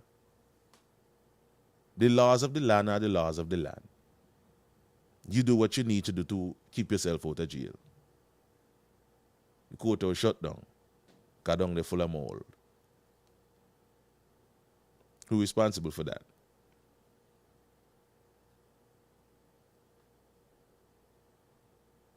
Okay. So, EK heard from an elderly person say Bratcher promote an officer for giving him a ticket for parking on the yellow line. Yes, that is true. The officer said, well, you might be the premier, but you park on the yellow line. You need to get this ticket. And he promoted him for that because it shows that the officer is following the law regardless of whom the person is. No, I said that the officer might not cut you a little break. But if you're going to cut a big man or a big woman in society a break, man, you could cut a regular man a break too. If you're going to ticket a regular man, ticket a big man too. And Bratcher promote him for that. Those are the kind of people that we need in our service. Not no yes man and no yes woman.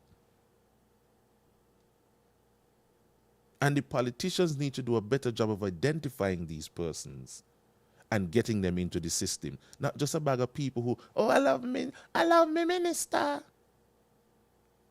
And that are they take it to everywhere.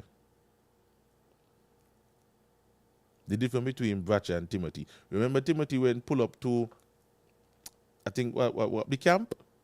Or somewhere. And the officer said, well, I have to take your temperature. And then put the protocols in place. Now he abused Lindsey Grant about breaking COVID protocols. What happened to the officer that he had to made to apologize to Timothy? Imagine you get a COVID protocol. Anybody who enter any premises have to leave their name, get their temperature, and then make the damn rules. Wherever they ask to give them from, they bring them and they make the rules. He show up to enter into a premises and no one he temperature take. No one write down his name for contact tracing because he the Prime Minister. That's the difference between them and Bratcher. But now here tell about Lindsey Grant break COVID protocol. He him last night. when he do it too. Ain't want to abide by the protocol because he the prime minister. That shows you the mettle of the man. Something as simple as that shows you the mettle of the man. And the officer, they said, was reprimanded. You never hear about the officer again. That shows you the mettle of a leader. Listen to their words. Last night when Timothy said, we're going to rule with love. What? You're going to rule? Rule who? You mean you're going to govern? Because from the minute you start to talk about rule, then you're delving into a monarchy. And I thought we had a democracy. Me know about that, but me like listen to Timothy when he talk, Me emotions and my feelings towards him ain't got a thing to do with it. I like to listen. So I could hear their words and hear what they're about. The man said he's going to rule with love. We're going to rule you. Why Timothy, nobody rule me. And anybody rule them, something wrong with them. Nobody rule me. Govern the country. And govern it properly. Nobody rule me. God bless you. Let me go back to the thing where we not talk about now before. I forget. The thing with Sazam Hal posts.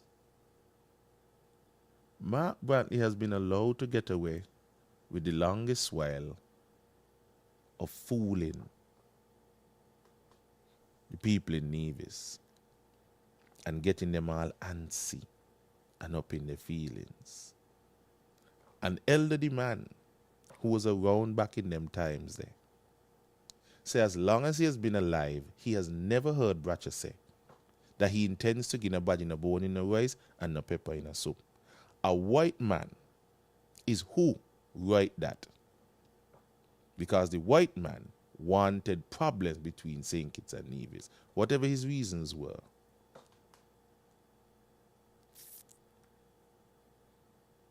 And at that, them a hold on to till all now. So, what bone in rice and pepper in soup from since 1970 something, 60 something, got to do with now? That's the distraction. He wants to breed division. Every time he comes around for election, he got a problem with somebody in St. Kitts. Somebody in St. Kitts do something to somebody in a Nevis. And he party is who in charge of Nevis. What is the ass you do? You in charge of your household, but you blame everybody else outside. What is you do who bring in money in your household? Don't ask you that. Why Nevis people is not no beggars? Why Nevis people falling for? Nevis people is the proud people. Why are you falling for this? Why are you falling for this every time? Vance Amory signed the Charlestown Accord while he was the premier and the leader of CCM. What did Vance do to advance the cause of fair share? That's the very first question. Mark, start there. Why didn't you ask Vance Amory for the plan, the footprint? Mind you, Vance signed it, but you say you pen it. You say you put the Charlestown Accord together. Where you didn't outline a roadmap as to how to get about getting your fair share. You know very well that the government them operate based on what the Constitution says. That's how government run. The Constitution is what guides what you do. You know this, you're a lawyer. You should know this. An agreement signed between you guys. Okay, fine. You get into government. Government functions differently. If you want to have a new direction in terms of a policy, you create the policy, and if it needs to be legislated, you legislate it. You know this. But you say, he had You think the Constitution is you, man? It hard.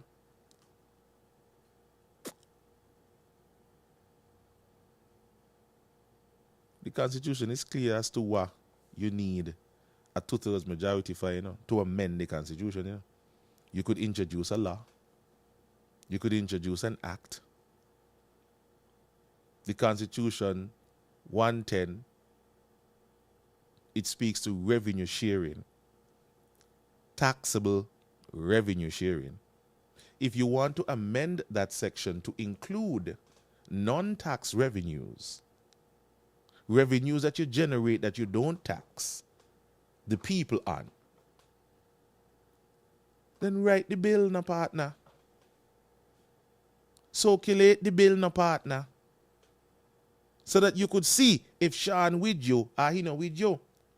You know, test the waters, so. You went to him in 2020 and tell him, by now, we now go back with Timothy again. Timothy is a bad man. Timothy is a bam. According to Sam. He's a bad man. Okay. Sean didn't agree with you. Sean didn't want no fair share for Nevis. Since Sean come out and say he wants to be prime minister, you hear Sean talk about fair share? You hear Sean using fair share as his mainstay in the argument? But you want the people to think it's a Nevis to choose Sean because you say Sean gonna deliver your fair share to you in real unity. You're a damn fool. As brilliant as you make yourself out to be, you're a damn fool. Fair share is the crux of your matter as to why team unity break up. Fair share is your side of the thing. You've been asking for fair share since 2015. 2020 come and you still not get it. Timothy now study you. You turn to Sean and say, Sean, Timothy now study me. What are we going to do? Why? Not we join a fair share, I'm going back with Timothy as my leader. Okay? So that happened. You didn't stop and say, okay, fine. We didn't have the numbers to amend the Constitution, as you claim, with the two-thirds majority for Nevis's fair share on non-tax revenue. You now have the numbers. The score is 9-3. I remember you saying over Marriott, go home, go sit down. You gave a very good speech in 2020 over Marriott, the man. Okay, you now have 9-2. That is more than a two-thirds majority on your side. You mean to tell me between 2020 and 2022, you, Lord have mercy, somebody was trying to call me there and they tore off my camera. What are they calling me for? So you want to tell me, Mark Brantley, that between 2020 and 2022, you couldn't convince Sean to side with you for Nevis's fair share. You couldn't have introduced a bill, an amendment, to get the two-thirds vote because all I side was together. That's what I tell people, that all you together. Knowing fully well I wasn't together. You lied. And now come full circle. You want to tell the people of Nevis, a Timothy fault. And they not happy with me. They not happy want no fair share who Nevis. What the hell fair share be? Not even say you know what it be. Vance not put it in place. You not put it in place. 2 CCM premiers between 2015 and 2022. 2 Nevis premiers, CCM premiers, who were a part of Team Unity and could not get Nevis fair share. And somehow NRP is to blame? By how you get a match they work out? NLP, you gotta do a better job of defending yourself, you know. Because Ike can't defend I forever, you know. You got to up and down and shout it from the mountain top wherever you see him. Ask him. 2 CCM premiers. 2 back to back. And they could not deliver Nevis fair share. How? And Timothy is to blame? Remember when you became premier, Van Sammy was still in the government. He signed the Charleston card. Van Sammy became the ambassador for Timothy, his trusted advisor and friend. Where you, as the leader at Nevis and the leader at CCM, could not have convinced Vance to drop a line in Timothy's ear and tell Timothy, man, give Nevis what they want. Me and your friend, give Nevis. Not even that you could have done. Not even Vance could have done of blessed memory. Vance saying me of blessed memory. Not even that. Well, tell us why Vance Amy, and I bet you don't call Vance's name. You like to call everybody name and blame everybody else. I bet you don't call Vance's name in Nevis. As to why Van Sammy didn't secure Nevis' fair share before you got to be premier, and why Vance Amy, as Timothy Harris' trusted friend and advisor of blessed memory, could not have influenced Timothy to give Nevis the fair share. Answer that question there if you're bad. If you're bad, answer the question there. I bet you don't call Vance's name. You get away with blaming Dougie. And you think you're going to get away with blaming Timothy. Ask Vance first, and you can't ask him because he's of blessed memory. And ask Sean, why didn't he advance the cause of Nevis' fair share in 2020? It took Sean 2 years to realize Nevis' fair share is important. But wait, no. Sean ain't abusing Timothy because Nevis fair share. Oh, Sean is abusing Timothy because a Trinidadian woman come here and say that Timothy should stay on as a leader and get a 3rd term for Prime Minister. And that is what pissed off Sean enough. By Mark, you really and truly now do not know? These are the facts. Sean, hear me? What's the time? I want to make sure that I don't go overboard here. Sean did not see Nevis' fair share important enough to join with you in 2020 to mash up team unity. But because Timothy seemingly was on a path to becoming the Prime Minister for a 3rd time, that pissed off Sean enough to mash up team unity, and you just joined the bandwagon. What kind of kingmaker you be, my lad? So you're busy making kings in St. Kitts. You could make kings in St. Kitts. Well, up to now, you can't secure Nevis fair share. As deputy, as premier, and with 3 seats. And that you say you want the 3 seats for us all? I'm going to keep asking you these questions until you answer them. I know you ain't going to want to answer me. You ain't going to want to engage me. I know that for a fact. So what are you going to do? Oh, no, Ike can walk and think Ike going to hush. Okay. No, Ike can walk and think Ike going to hush. You must sit down to your bloody mind. You try to wear them in a hush. I going to use the same old tactic against me again? I realize I disgusting bad the sunny point of me. I disgusting bad. Yeah. Me ain't going away, you know. The only how I could get me to go somewhere is to pay me to hush. And I am going to come with a big purse. So that I could take me woman them on a vacation. A big vacation. Me train them. That's the only way I get me to hush. But threatening me with a one job, horticulture rama? Really? Come on. That ain't enough. That's not enough to get me to hush.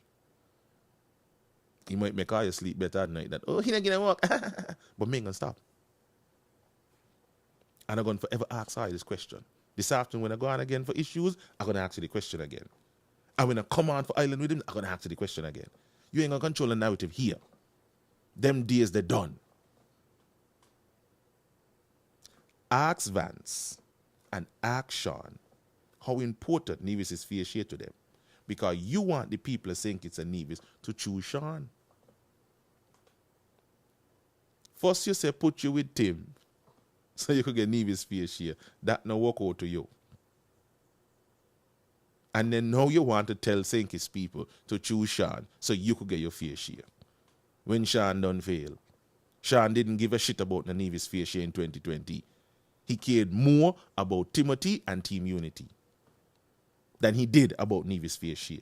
So how come after 2 years now, he so love Nevis? No, he want to be Prime Minister. That is Sean Richards' only thrust right now. He wants to be Prime Minister. And just like how Timothy come out from Labour and say, Douglas no want more.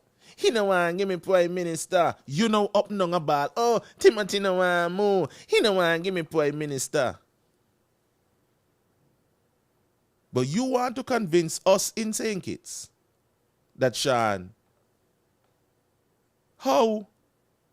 By your argument now hold no water. Your argument holds no water. The facts don't bear it out. You might know your story. You say, oh, nobody know where to go on, nobody know how. Nobody know nothing because I don't tell nobody nothing. I don't keep things close to IHS and negotiate behind table and negotiate behind that. So nobody gonna believe nothing I say. Because when I was supposed to become and be truthful and share the information, I wasn't sharing it. All I was mum. Just going about there and just victimizing people, abusing people. Ain't gonna happen. Me abusing you, up to now me call you out to your name. Me call you out to your character. Me talk about your personal life. Asking you political questions. Ask Vance, what happened to Nevis fair share? Ask Sean, what happened to Nevis fair share in 2020?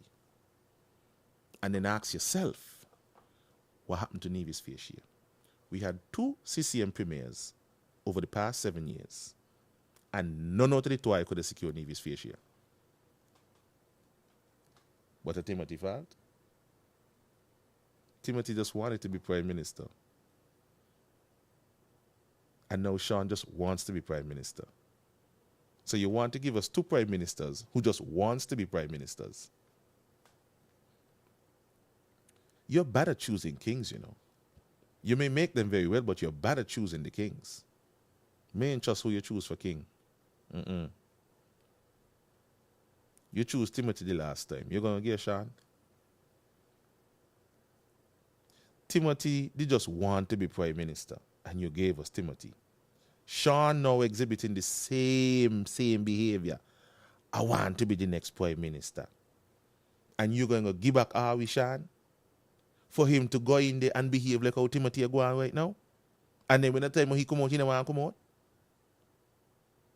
You may be good at making kings, but you're bad at choosing the kings. You gave us Timothy. You ain't going to get a second chance to give us another king again. No, that's it. No, thank you. No. You're not going to give us Sean. Sean have been wanting you in 2020, and now all of a sudden Sean is your brother. He should have been your brother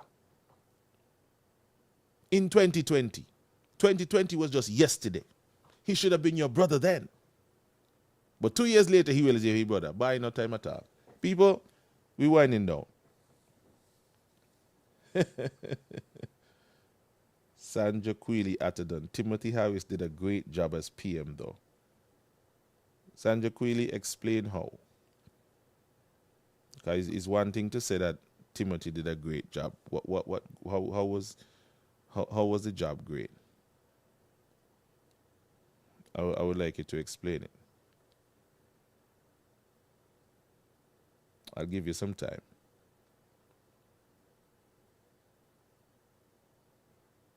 Without mentioning the PAP, giving people $500 a month.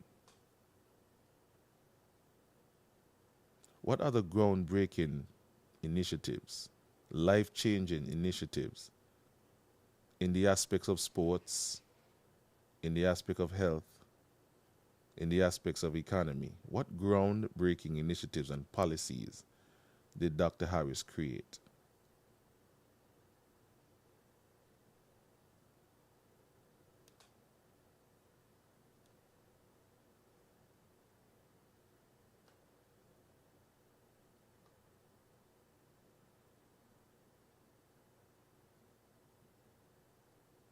Sandra? If you want to call, you can call me, Sandra. I would really love to have that conversation. Sandra Queely Atherton. The number is 760-9694. We can have a very cordial conversation about the great job that Dr. Harris did as Prime Minister. I would like you just to explain it. No antagonism, no rah-rah. Just break it down for me so I could understand it better. Because I just don't think on a mediocre level. I look at the bigger pictures, the indexes and so. Give me facts and stats. That's what I go on. I'm not saying that I disagree with you, but I'm just asking you to expound some more on the things.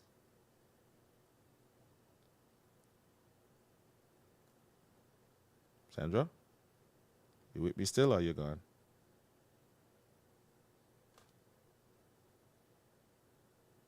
Because I thought that based on what they said leading up to 2015, that the success of a prime minister depends on whether or not his colleagues want him. And here, 6 people said they didn't want him. They literally fired him. So, if you could explain to me how he did a great job. Because don't get me wrong, I don't hate Timothy Harris. Lord, my mother called me. I don't hate Timothy Harris. I just asked him a couple of questions about his tenure, the things that he said, his decisions, his behavior, and things that I saw. And some people took offense to that. But I'm entitled to ask these questions.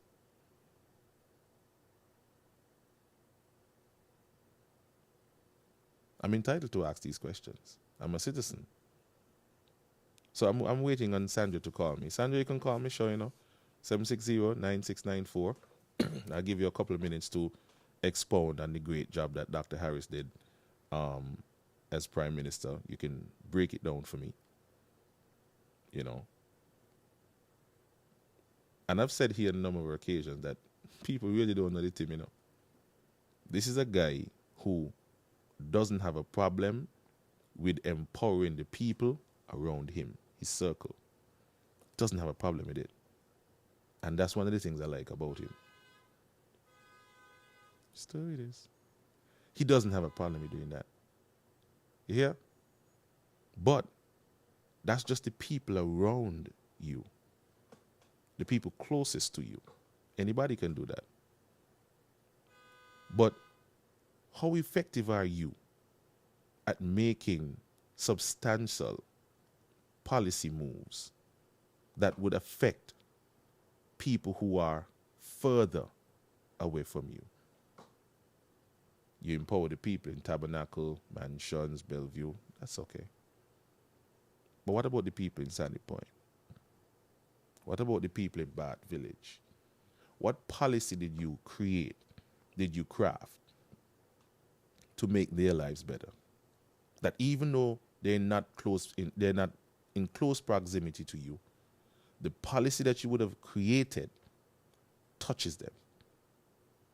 That's how deep I want to go with how great a job Dr. Harris did as a prime minister. If we want to get technical about paying off the debt and so, then let's talk about that. The standby arrangement that, the IMS gave us some millions of dollars. It sat there. We had the land for debt swap where everybody who got a piece of property have done before. Everybody who ever sent a child off to college have done before. You have a property and you mortgage that and you get a loan and you ain't sell your house. You still live in your house. You still own your property. It's just that the bank holding the papers until you can pay off the loan that you took against that property.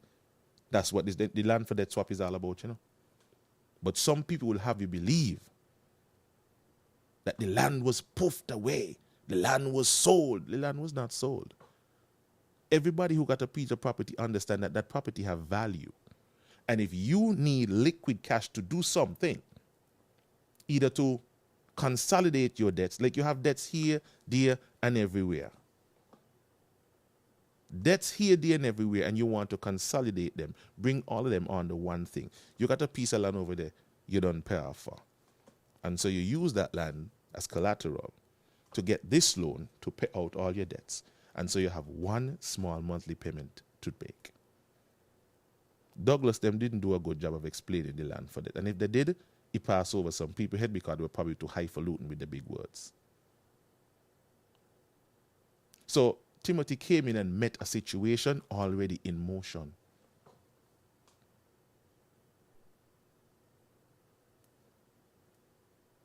He left a treasury he met a treasury that was filled with money. They have never denied that Dr. Douglas left the money that he said he left in the treasury. They've never denied it. None of them. We amped up people's emotion. Oh, Douglas has sell out the land. He poof for the land. Sam Kanda and all. Oh, he sell out with patch money. And Sam Kanda was right in there. That's why you see me now it's so easy for Sam Kanda them. Because they knew better. Everybody does it, bro. And they had to buy back the land and all these kind of foolishness. You have to pay off the loan, yes. So when you pay off the loan, you ain't buy back your land, Your land was mortgaged against your debt. And you use your collateral to get a loan to consolidate all your debts. People do it every single day in their personal lives. Same thing for countries. Mind you, you're taking a risk, and the risk is what they were selling us. Because suppose your child go to college, and then come out nothing. All the money they got, and you got to buy back. Suppose the economy tank out, and you can't afford to service that loan. Then eventually, if things get real bad, the bank is going to auction off your property. So that was the gamble. That if the economy did not bounce back, and the country could not service the loan that they took to consolidate their debt, then eventually the bank would have had to auction off the lands to recuperate the money. Breaking it down in simple language for you. Sometimes when bright people explain things, they feel like everybody in the room bright like them. So they use a lot of big words to explain everything. And pass right over the head at the people who they're trying to communicate to. Sandra, you there? Sandra? Sorry, me ain't got a number so I could call you to, because I would love to us to explain how I'm going overboard and all. I would love to explain how. But again, this is my biggest problem with Douglas. He had the information. He knew what he was doing. But the explanation to combat what Timothy and the rest of them were saying back in leading up to 2015, he did not do an effective job of doing. He did not. And if he had defended his name a little better, then perhaps the Labour Party would not have suffered the way it suffered. But as luck would have it, things play out, and we see how Dr. Harris governs. We see how Team Unity function. And he failed miserably. don't tell me nothing about the pap. Because according to Sean, the pap ain't being run properly. Who's supposed to unpap? Ain't unpap. According to Sean, the peace program ain't running properly. Because it's steeped in secrecy. That Lindsey Grant, who was a member of cabinet, know nothing about it. So not tell me nothing about no peace. The gang man them came together on their own and decided they're going to stop kill one another. For whatever the reasons are. The government take up a fast in us and jump in pan the deal and decide to give them money. And once you give a gangster free money, he going to take it. And remember, these men know how extortion go, you know. So don't come and tell me no shit about no peace program.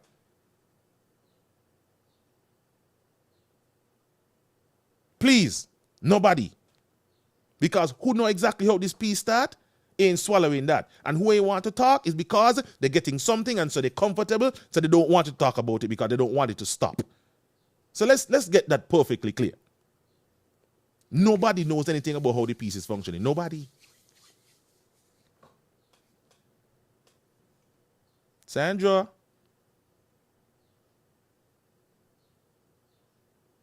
Maybe it suits you because you like him. And don't get me wrong, I like Timothy. I don't know why people feel like I hate Timothy. I like the guy. The guy is interesting to me. The way how he thinks, the way how he functions. I like these kind of things. It's intriguing. He fascinates me. His style of politics. And I like politics. So when I find an anomaly, I want to study it because it goes to the very heart of how men think and how they function. If you understand human psychology and philosophy, I find these kind of things interesting. I don't hate Timothy. I don't know if people get that. But based on his actions, based on his utterances, am I not allowed to ask him a couple of questions about what he did, how he did, and why he did it?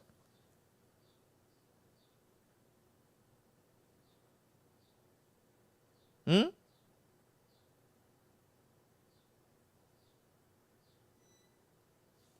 going to give Sandra about another 3 minutes, hoping that, Sandra will call me. Because I would really love to hear about the great job. And if you're talking about leadership through the pandemic, okay, let's talk about that. Let's break it down and put a number of facts and contexts into place. And if I pull back up all the speeches that Timothy gave during that pandemic, more than 80% of his speeches ain't had no empathy in it. The most damning was when he said, in a loud voice, that every employer must insist that every employee must be vaccinated. When the facts at the time showed that yes, the vaccine does help, but you know what also helps? Having natural immunity. They didn't want to push the natural immunity because what? The vaccine helps somebody to make some money. Business here again. They want to be in favor with the CDC and the World Health Organization. They want to be in favor with these people. So nobody wanted to talk about natural immunity. That was on the back burner. Mind you, everybody knows from any little bit of science that you're doing, even in primary school, that once you catch a virus and your body fights it off, you build up a natural immunity. Your antibodies now identifies the threat and knows how to deal with it the next time it encounters it in your body. We learned this in primary school.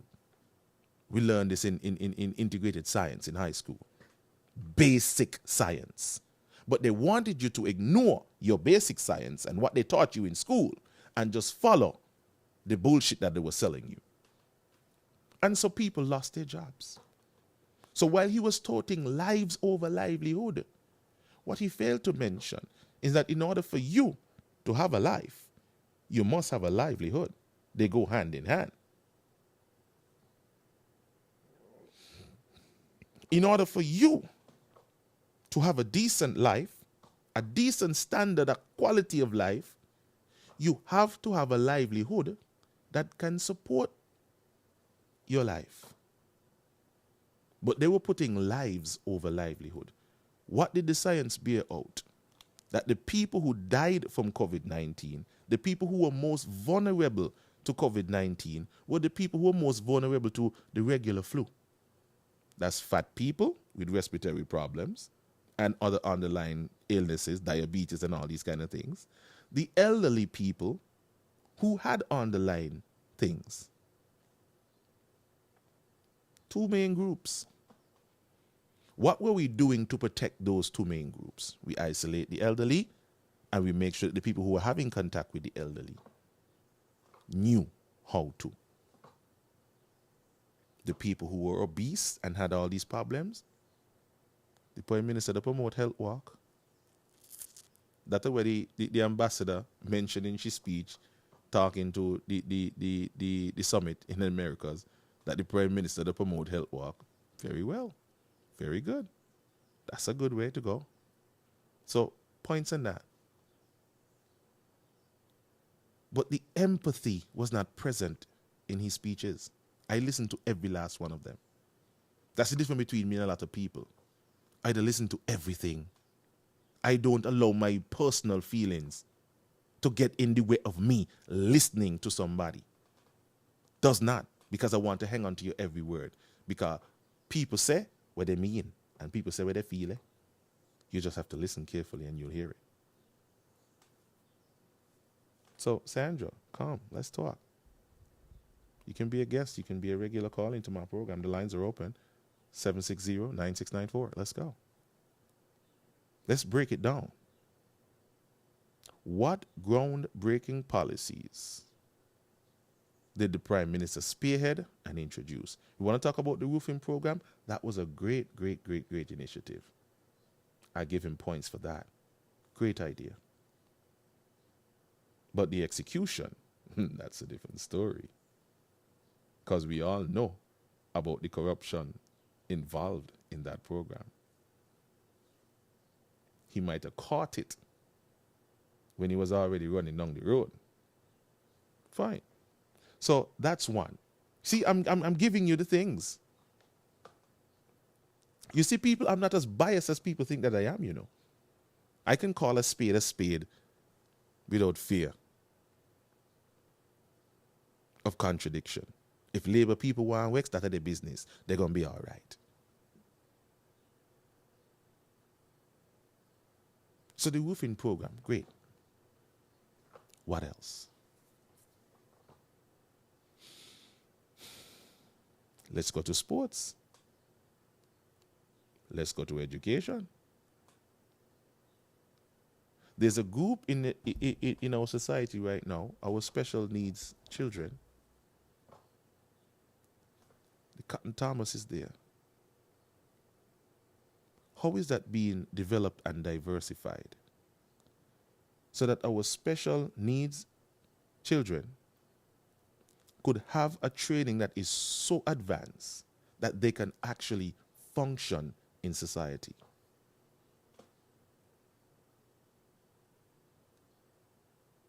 We have an artistic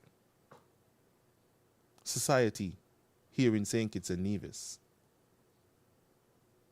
What groundbreaking policy did we put in place to see to the needs of these artistic children in our society?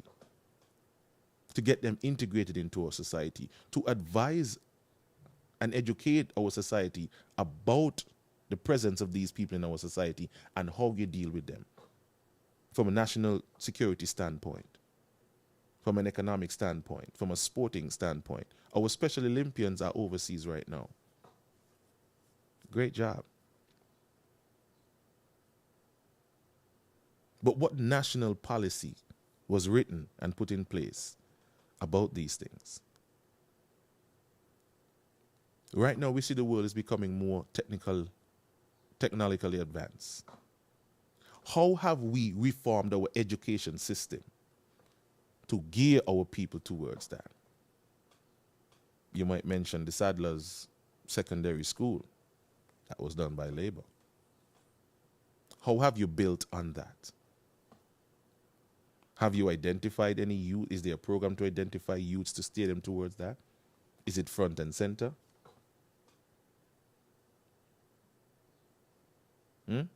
I could go on and on and on, you know. And you know why I can go on and on and on? Because I have the pulse of the people. I don't get all the complaints in my phone. I don't get all the phone calls on the talk show about what people are actually going through and facing in their daily lives. I don't rate how well a government is doing based on how rich the rich people get in or how richer they get in. I base their performance on how the policies that they are implementing is touching the lives of the most vulnerable amongst us. Is your policy reaching a grandmother down in Sadler's, in St. Paul's? Is the policy that you are creating reaching her? Not Mr. So-and-so, reaching her. Reaching the people who have to cope with people in their homes who are disabled, who have special needs, who are elderly, who may not have the financial stability. How are your policies reaching those people? And not by just showing up with a check, you know, but something that is actually in place, something intangible that they can access freely, without fear and without favor. Let it be so as automatic as putting out your hand to stop a bus and the bus actually stops. That's what I'm talking about.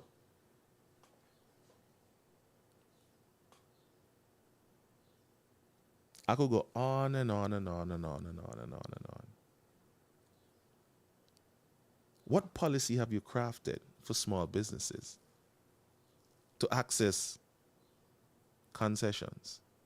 And I'm not talking about getting a letter, getting an invoice, and passing it into a ministry, and then you have to wait for the PS to sign, and then send that letter up to the Ministry of Finance for somebody in finance to sign, and then you get that paper back, and now you have to take it to a broker to pray the broker to go enter it into the system so that you can get the concession, and then you go up to the port.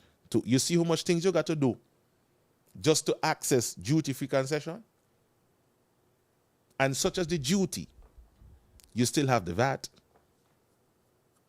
You still have all the other charges that come with it, tax upon tax.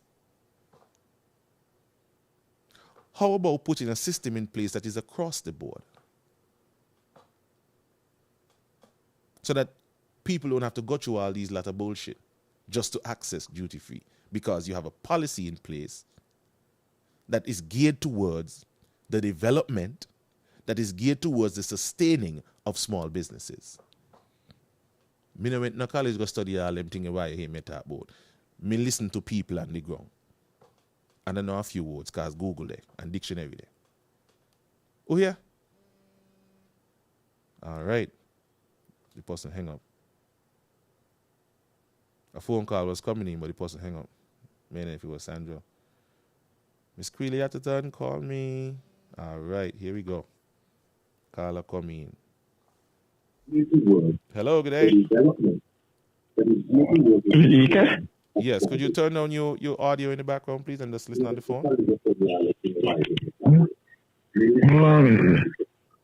All right, well, you get yourself. The Cotton Thomas. I remember when Master were in power at them time, right? Mm-hmm. You know, all those people used to come down the community center where in Irish Town, you know, and blind people learn to use computer all them things on the Master leadership, you know. Right. And I think all the things we doing all now. Okay. Because you have a blind girl from the village. Now she do the teaching through the computer for the blind, who blind could load the computer. There you go. Yeah, so all those things happen. I think they should continue. Because this lady came from Antigua, and she taught them, and now she do it because she was blind. She teaching this. She's blind, and she continued to do it. Right. And she teaches it now. She teaches it them down there still. Right. It should be a continuation. Right. That's what I'm speaking to. Thank you so much for that, sir. Yeah. Yeah, right. All right, bless. So I see when he can talk, he can just a bag of hat here. Where are these programs? So that people who are disabled don't feel left out of our society. Because in America, you can't discriminate against somebody and if they got a disability, you know. You have to make provisions for them. And if any point in time they feel oppressed, offended about being targeted because of their disability, they have a recourse in the law. And the law don't make joke when it come to them thing there. What are the policies that we put in place for these people? They are part of our society too. Don't just make policies for rich people to get richer. That's what I'm talking about. That's how I will want to grade the success of our prime ministers. Not just this one, the one before and the one after. Substantial things, groundbreaking things that will not only just affect a few for now, but for generations to come. So when I step to me and trying to tote these blanche things, make sure I come with some facts and stats. Forget the feelings and the emotions. Come in here who abuse. Me who talk about substantial things. So the program was started. How is it being maintained? Where is the PSAs to inform our people, to educate our people? We don't get ads all the time. Don't forget to vote for this. Don't forget we having a thing down here. Don't forget we did so well in this. Where are the PSAs to say that there are people in our society who have special needs, who are disabled? This is how you deal with them on the roadway. This is how you deal with them when it comes to customer care. Educate our people about the different people who are in our society. Now look, Timothy up and down and meet with the Guyanese. I just know he know about Guyanese. I just know he know about Jamaicans. I just know he know about the Santo Domingos. Don't just do it because you want to get back in power. Make it across the board. Do it before you need them. This is what I'm talking about. And all these politicians practice the same dirty behavior. And you know why they practice it? Because when they get in there, they don't do no work. The work that is automatic, paving a road, putting in the lamppost down there, those are automatic. Those things are set out in the budget. That's the work of the technocrats to do to maintain the infrastructure. But they want a pat in the back because they pave a road. Where the real policies them? Where the new, innovative and visionary policies them? Well, we need you. We need your input as well. So you not got no ideas. The advisors that you're paying is lot of money every month out of we taxpayers' money. They don't have no ideas. What the ass are you really be telling me sometimes? They don't have no ideas, no original ideas. So they gotta wait and talk shows. They gotta interact with people to find out. You're supposed to know what's going on in your country. You're supposed to know what's going on in your constituency. Remember, these politicians were so goddamn busy doing nothing. Nothing get fixed, nothing change. They're so busy, you can't get an appointment with them. But then you see them on a plane, they gone somewhere. You see them alone. You see them have meeting with all kind of big individuals, but they can't get a little conversation with you. You can't call the phone. You can't WhatsApp them and they respond to you because your shit is too small for them. But when election come now, all of a sudden they find time. The government are run on automatic now, so they could canvass. They could canvass. I tell I the lazy in their ass. This atmosphere that we have around with buying people votes is the politicians create it. Because they're not doing any substantial work when they get in there. So that people still got to be depending on a little handout. You signed up a piece of land in 2015, now you can't get an answer back. And so much people are working the goddamn civil service. And now that election is due, all of a sudden land come available. You want to know where land come from? The process so fast now that 2 and 3 people end up with the same plot of land. And people not see these things. I want to convince me that politicians are doing a great job. The government couldn't find money for a lot of things. The government is broke. The government this. But the government founded $300 and something thousand so that Wendy Phipps could get $27,000 out of it. They found $300,000 to pay people who were already getting a salary and lose a salary through the pandemic to give them a live on a rainy room. They find $300,000 for that, you know. Timothy got a brand new Beamer owned by the government. Watch here. I thank God the day when they switch over the government license plates to G. Me know all them vehicles the government own. And some of them sexy no ass. Me see a silver Benz here, them like, what? That belong to the government? Who would have driven that there? Timothy found 300 and something thousand US dollars to buy a BMW sedan as a state vehicle to drive. And people in St. Kitts and Nevis still a shit over shit pit. But Timothy was a great prime minister. Okay, cool.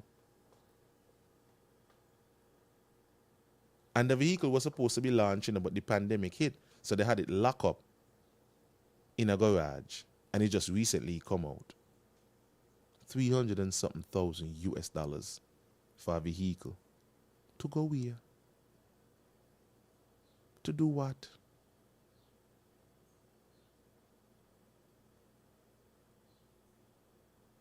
At 2 SUVs, you're the first prime minister me see you with 2 SUVs. Where you need 200 and something $1,000 vehicle to drive you up and down in. Pitch black. Nobody know which one you in. All the security, who you want? For what? Nobody gonna do you nothing to him. And if anybody do anything in this country, trust me, their ass gonna be dark. No time. We don't practice this around here. 2 SUVs you got. And you still take up $300 and something $1,000 during a pandemic or just before a pandemic to buy a sedan. Wherever you went and you see the sedan and you like it, you walk out one supposed to be in St. Kitts too.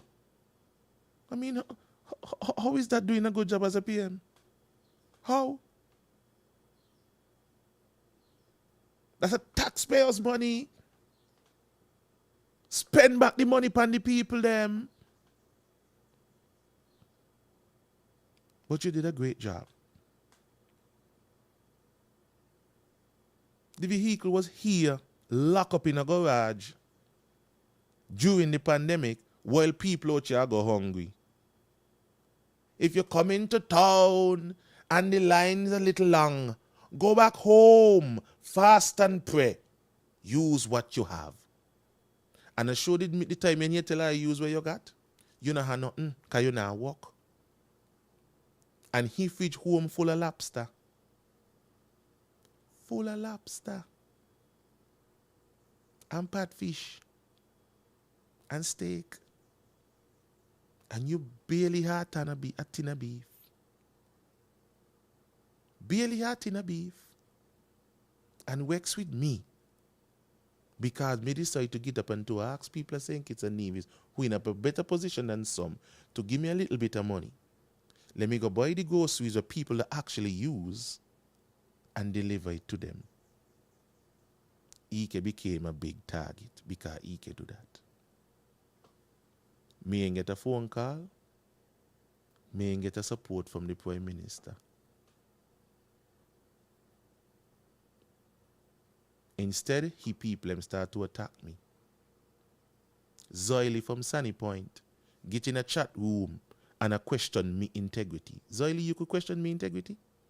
Zoily, you could question the Rita son integrity? Let me tell you something. Me live me life a certain way where me not have certain scandals attached to me name. Because one, ain't no way I could have bring any kind of embarrassment and shame to Mother Sil and Dorita. Not me. Nobody was going to look upon them in shame because anything that I did, I was associated with. That's how me live my life. And even today, me still keep that in the back of my head when me do certain things and make certain decisions.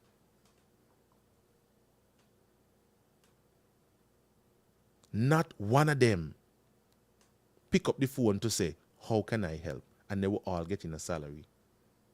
They get up in parliament abuse over who tell me thanks or who not tell me thanks. They don't want no damn thanks. What thanks? What thanks gonna do with me? The people in St. Kitts and Nevis were reaching me every day constantly on my phone. Ike lad, we part social services be. No know how we put in who some things and all now the bus can't come yet. So me get up on this side to lend me support. The very first day, me carry a whole bus load of groceries. And the first place I went, my first phone call was to Abdia Samuel. How do I get this food here to Nima to help the situation? I have a team, I have 2 vehicles. How can I help the situation? We pack and we pack and we pack. When time come for the bus them to come, the bus them come nearly minutes to 5 in the afternoon. And my thing is to get the food out there to the people so the people can have something for dinner. Because some people got young children and they need to eat. Me got children, so me know. So I was trying to make sure that people had their groceries in the house so that they could cook. The bus them no reach until late in the afternoon. And when the bus them reach, they say, we can't go on the bus them. So Curtis had to jump on his motorbike and follow the bus them with somebody.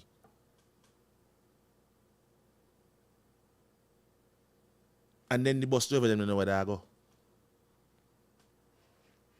My platform was very specific. How much people in your household? Give the age group. Give me the things the items that you actually need and use. And give me your number, give me your address and details how to get to your house. Because we wanted to make it fast and efficient.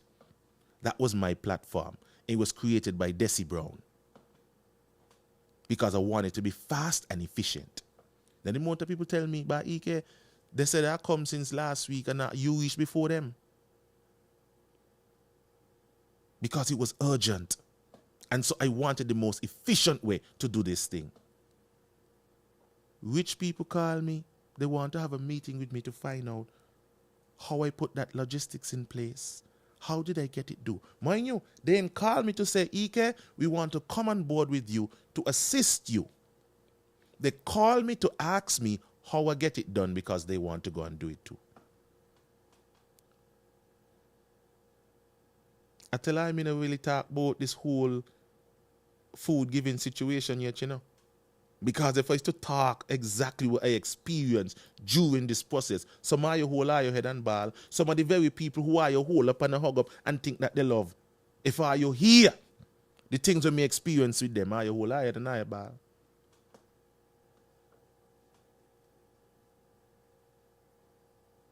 I talking about millionaires. Rich people call me to ask me, Ike, how the hell you get that do so fast? And so efficiently. Bam, bam, bam, bam, bam, bam. And we ain't take no picture with nobody. Because it was not about no publicity. We only want to know which house you in. And we come and we drop off your groceries right in front of your gate and we gone. We ain't wanted no contact with nobody. Some of the people wanted to come outside to tell us that. We said, no. You're not gonna give them the opportunity to say that Ike has spread corona and Ike putting the public at risk. So stay inside. We'll drop the food on your landing and we leave. We want to go no contact with you. We don't even want to see you. And that is how my team operated. Bam, bam, bam. A bus gone east and a bus gone west. To get people their food. Sometimes some people weren't home, even though the government says stay home. Some people ain't home because some people were desperate. Why the hell should I stay in a house where no food is available? Me no have no work. Me have nobody look after me. And me children them in there hungry, so me going. And some people no reach back home until late. And so we walk out, we gonna carry your food. Because you're gonna get something to cook the next day. Because you got children in your household.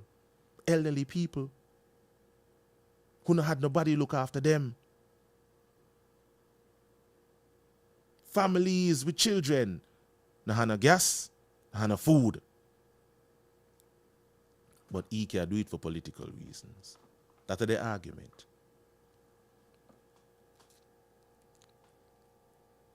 You hear? Or you give me a goddamn break.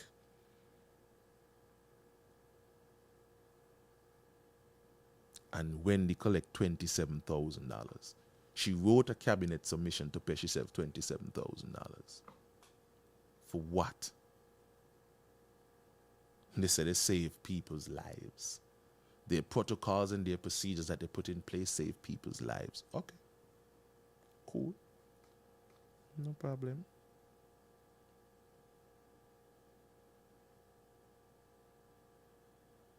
And some people say, but how come you're not defend? Well, what is there to defend? When people say, oh, are you sure he buy food with it? I show you. I went to shop. I show you who was working together to pack the bus. Not $1 discount I got from any of these people. Whatever money people gave me, I spent ass. And if people say they're not drink carnation, me no buy no carnation to them.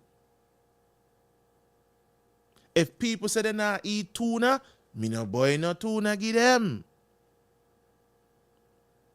If you say you want soy milk, the money no mines, I buy the damn soy milk and I send it give them. So much so that one person working at Nima or working with Nima could have said to me, you give people them there, you can't spoil them, you know. And in my mind, me say, what do you mean you can't spoil them? So just because they ain't in a position, ain't working, you mustn't give them what they're accustomed to do. A gentleman call and say he want fruits and vegetables. Fruit juice, fruits and vegetables. Because he's a diabetic or whatever ailment he got. So he ate into the canned foods, he ate into the rice, the this and the that and the sugar and so. So I had to go market. He said he want fruit juice that has in no pineapples. So me buy him Sunny Delight.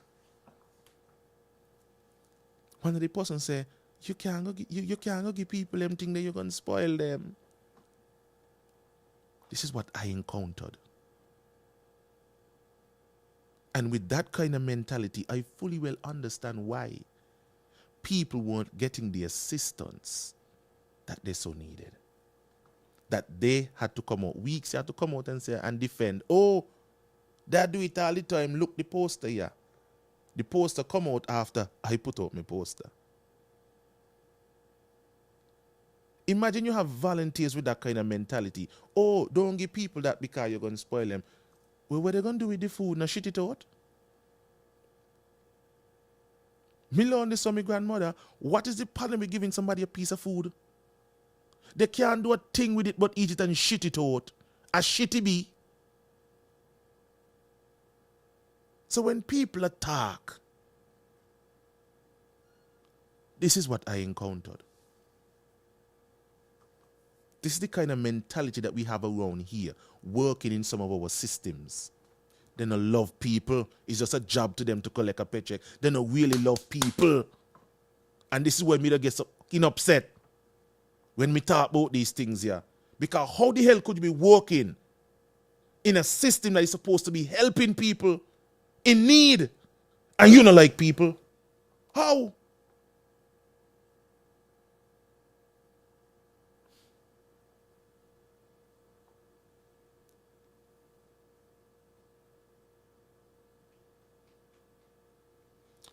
I think I'm going to go have this live now before I get too upset and I start to swing a lot of bad word and disrespect anybody because I know me. But I get passionate about this thing when I talk about it. Sometimes the lady me better just works with my grandmother, you know. My grandmother is my best friend.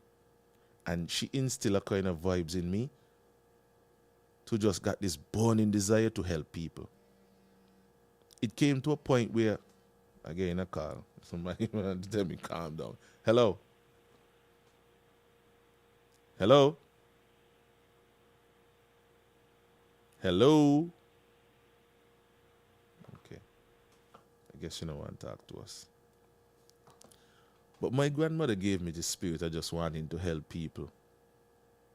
And sometimes I hate the feeling because I want to help everybody. And I know that definitely I can't help everybody.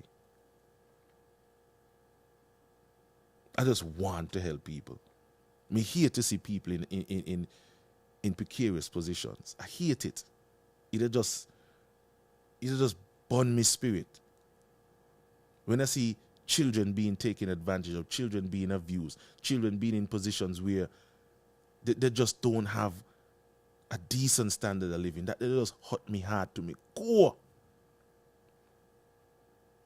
And sometimes I wish, the only thing I don't wish for money for is to help more people. If I was a millionaire, Jano, that's the only thing I want money for. I don't want money to myself, but I want money to do. I could sit down right in my bedroom and enjoy life. Once I got TV and I got internet, I could go around the world. I drink a Caribbean, I all right. Somebody say, on the live earlier, that the house burned down and they've been trying to get assistance. And we got some millionaires in St. Kitts and Nevis. And they make millions on a daily basis. I don't know how they make the money, what they're doing with the money, that's fine. But I think we got enough millionaires in St. Kitts and Nevis so that we could do more for each other. Remember I tell you about the situation with Tango. Tango take up his own money, and Tango is a man who, even though he's a bam, I love and respect this man because he's a genuine man. Tango been doing this for the community of Sandy Point since I could remember. Always helping somebody. Same thing with Licky Bud. They're not selfish people. Whether you like them personally or not, whether they've made mistakes in life or not, these are men who are not selfish men. I have seen them assist people for decades.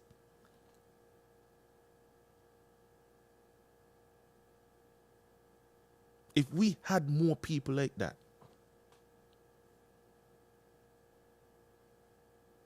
a lot of these politicians become millionaires. They said that they'll give, but and you got to put certain things in place to help more people than just the people who are closest to you. That's all I'm saying. Help the people next to you, no problem. But you're in a position to make moves and put things in place that would help more people. That's all we're asking for.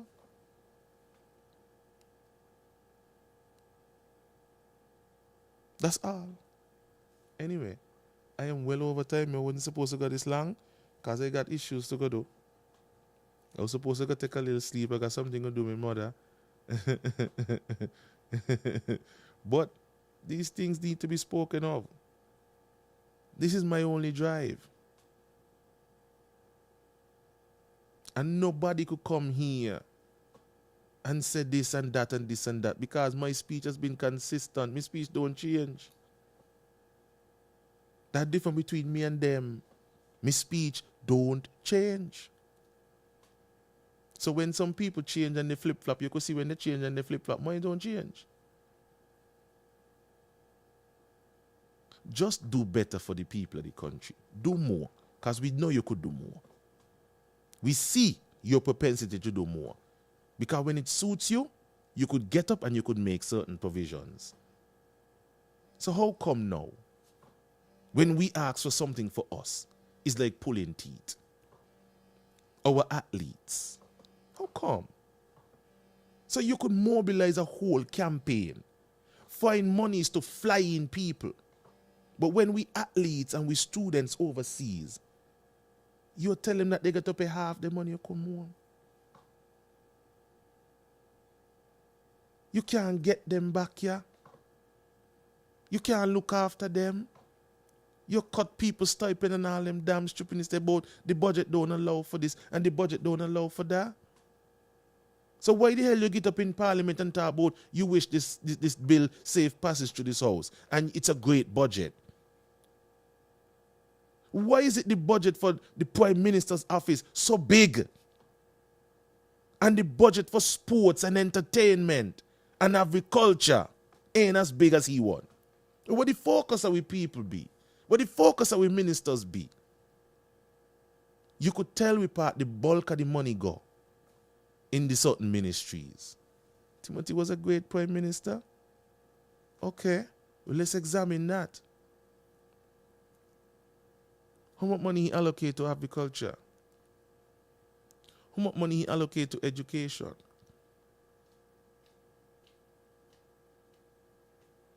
And who could account for the monies that were allocated for infrastructure that now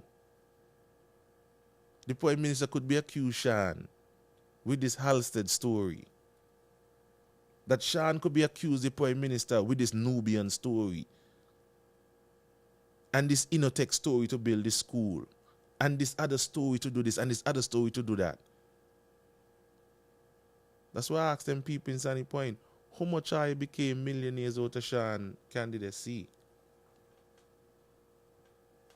They tell me, oh, people in Sunny Point got rental.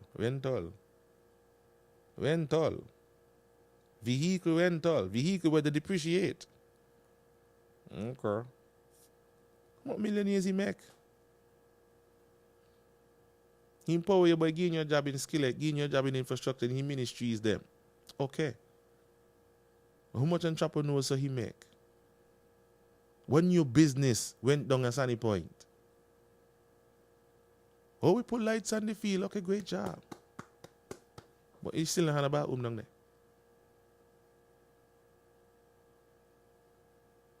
There's so much things that we could talk about.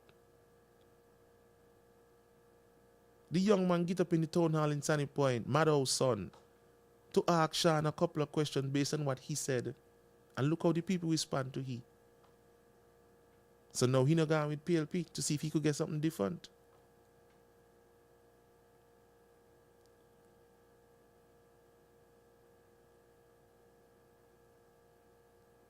You might get a job in Skillet, and that works for you. Okay, support your minister.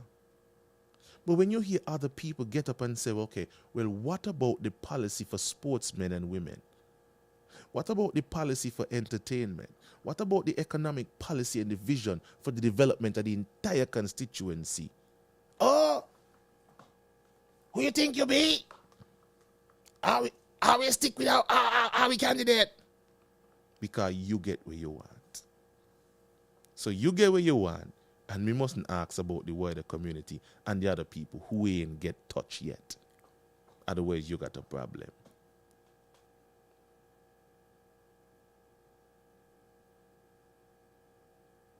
Timothy might have worked good for some people. But in other aspects, we still have a few questions. That is all. I don't want to sit down with Timothy and interview him about what happened between he and Sean and all these kind of things. I want to get his vision about policies. I want to know where he stands with these people who are PSs who are deny people work and so. Because he said all are welcome. All are welcome. But yet still the PS up there are shout, now work with EK in a ministry. What you intend to do about them things there? What you intend to do about the customer service that people receive in the civil service? What you intend to do about taking all them square pegs out of round holes so that the public service, the civil service, works far more efficient than it's working right now? What are you doing to get us digital?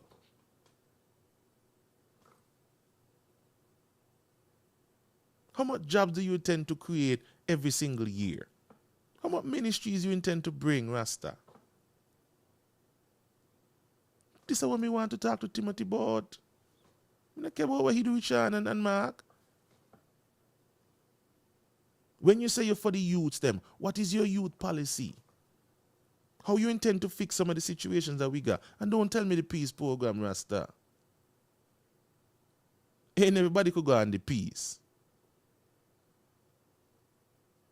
Give me something new, the man. Please and thanks. That is all man asks for. Somebody keep calling me by. See what this person here want. Anyhow, people, I've got things to do, so I've got to close it down here. But thanks again for your support. Thanks for listening. Thanks for sharing the link. I'll see you guys on issues at 1:30. I think we're supposed to have Dr. Drew for 1:30 until 2, and then after that, something else. I don't know. But enjoy the rest of your day. I'm exhausted from just talking. So I'm going to see if I can look a little breakfast and good up myself for issues. Goodbye for now. If you want to support the channel, there's my Cash App, there's my PayPal. Yeah. I ain't got nothing else to say. I'm out. Thanks for the support, people. Have yourself a great day. Stay true to who you are. Bless up.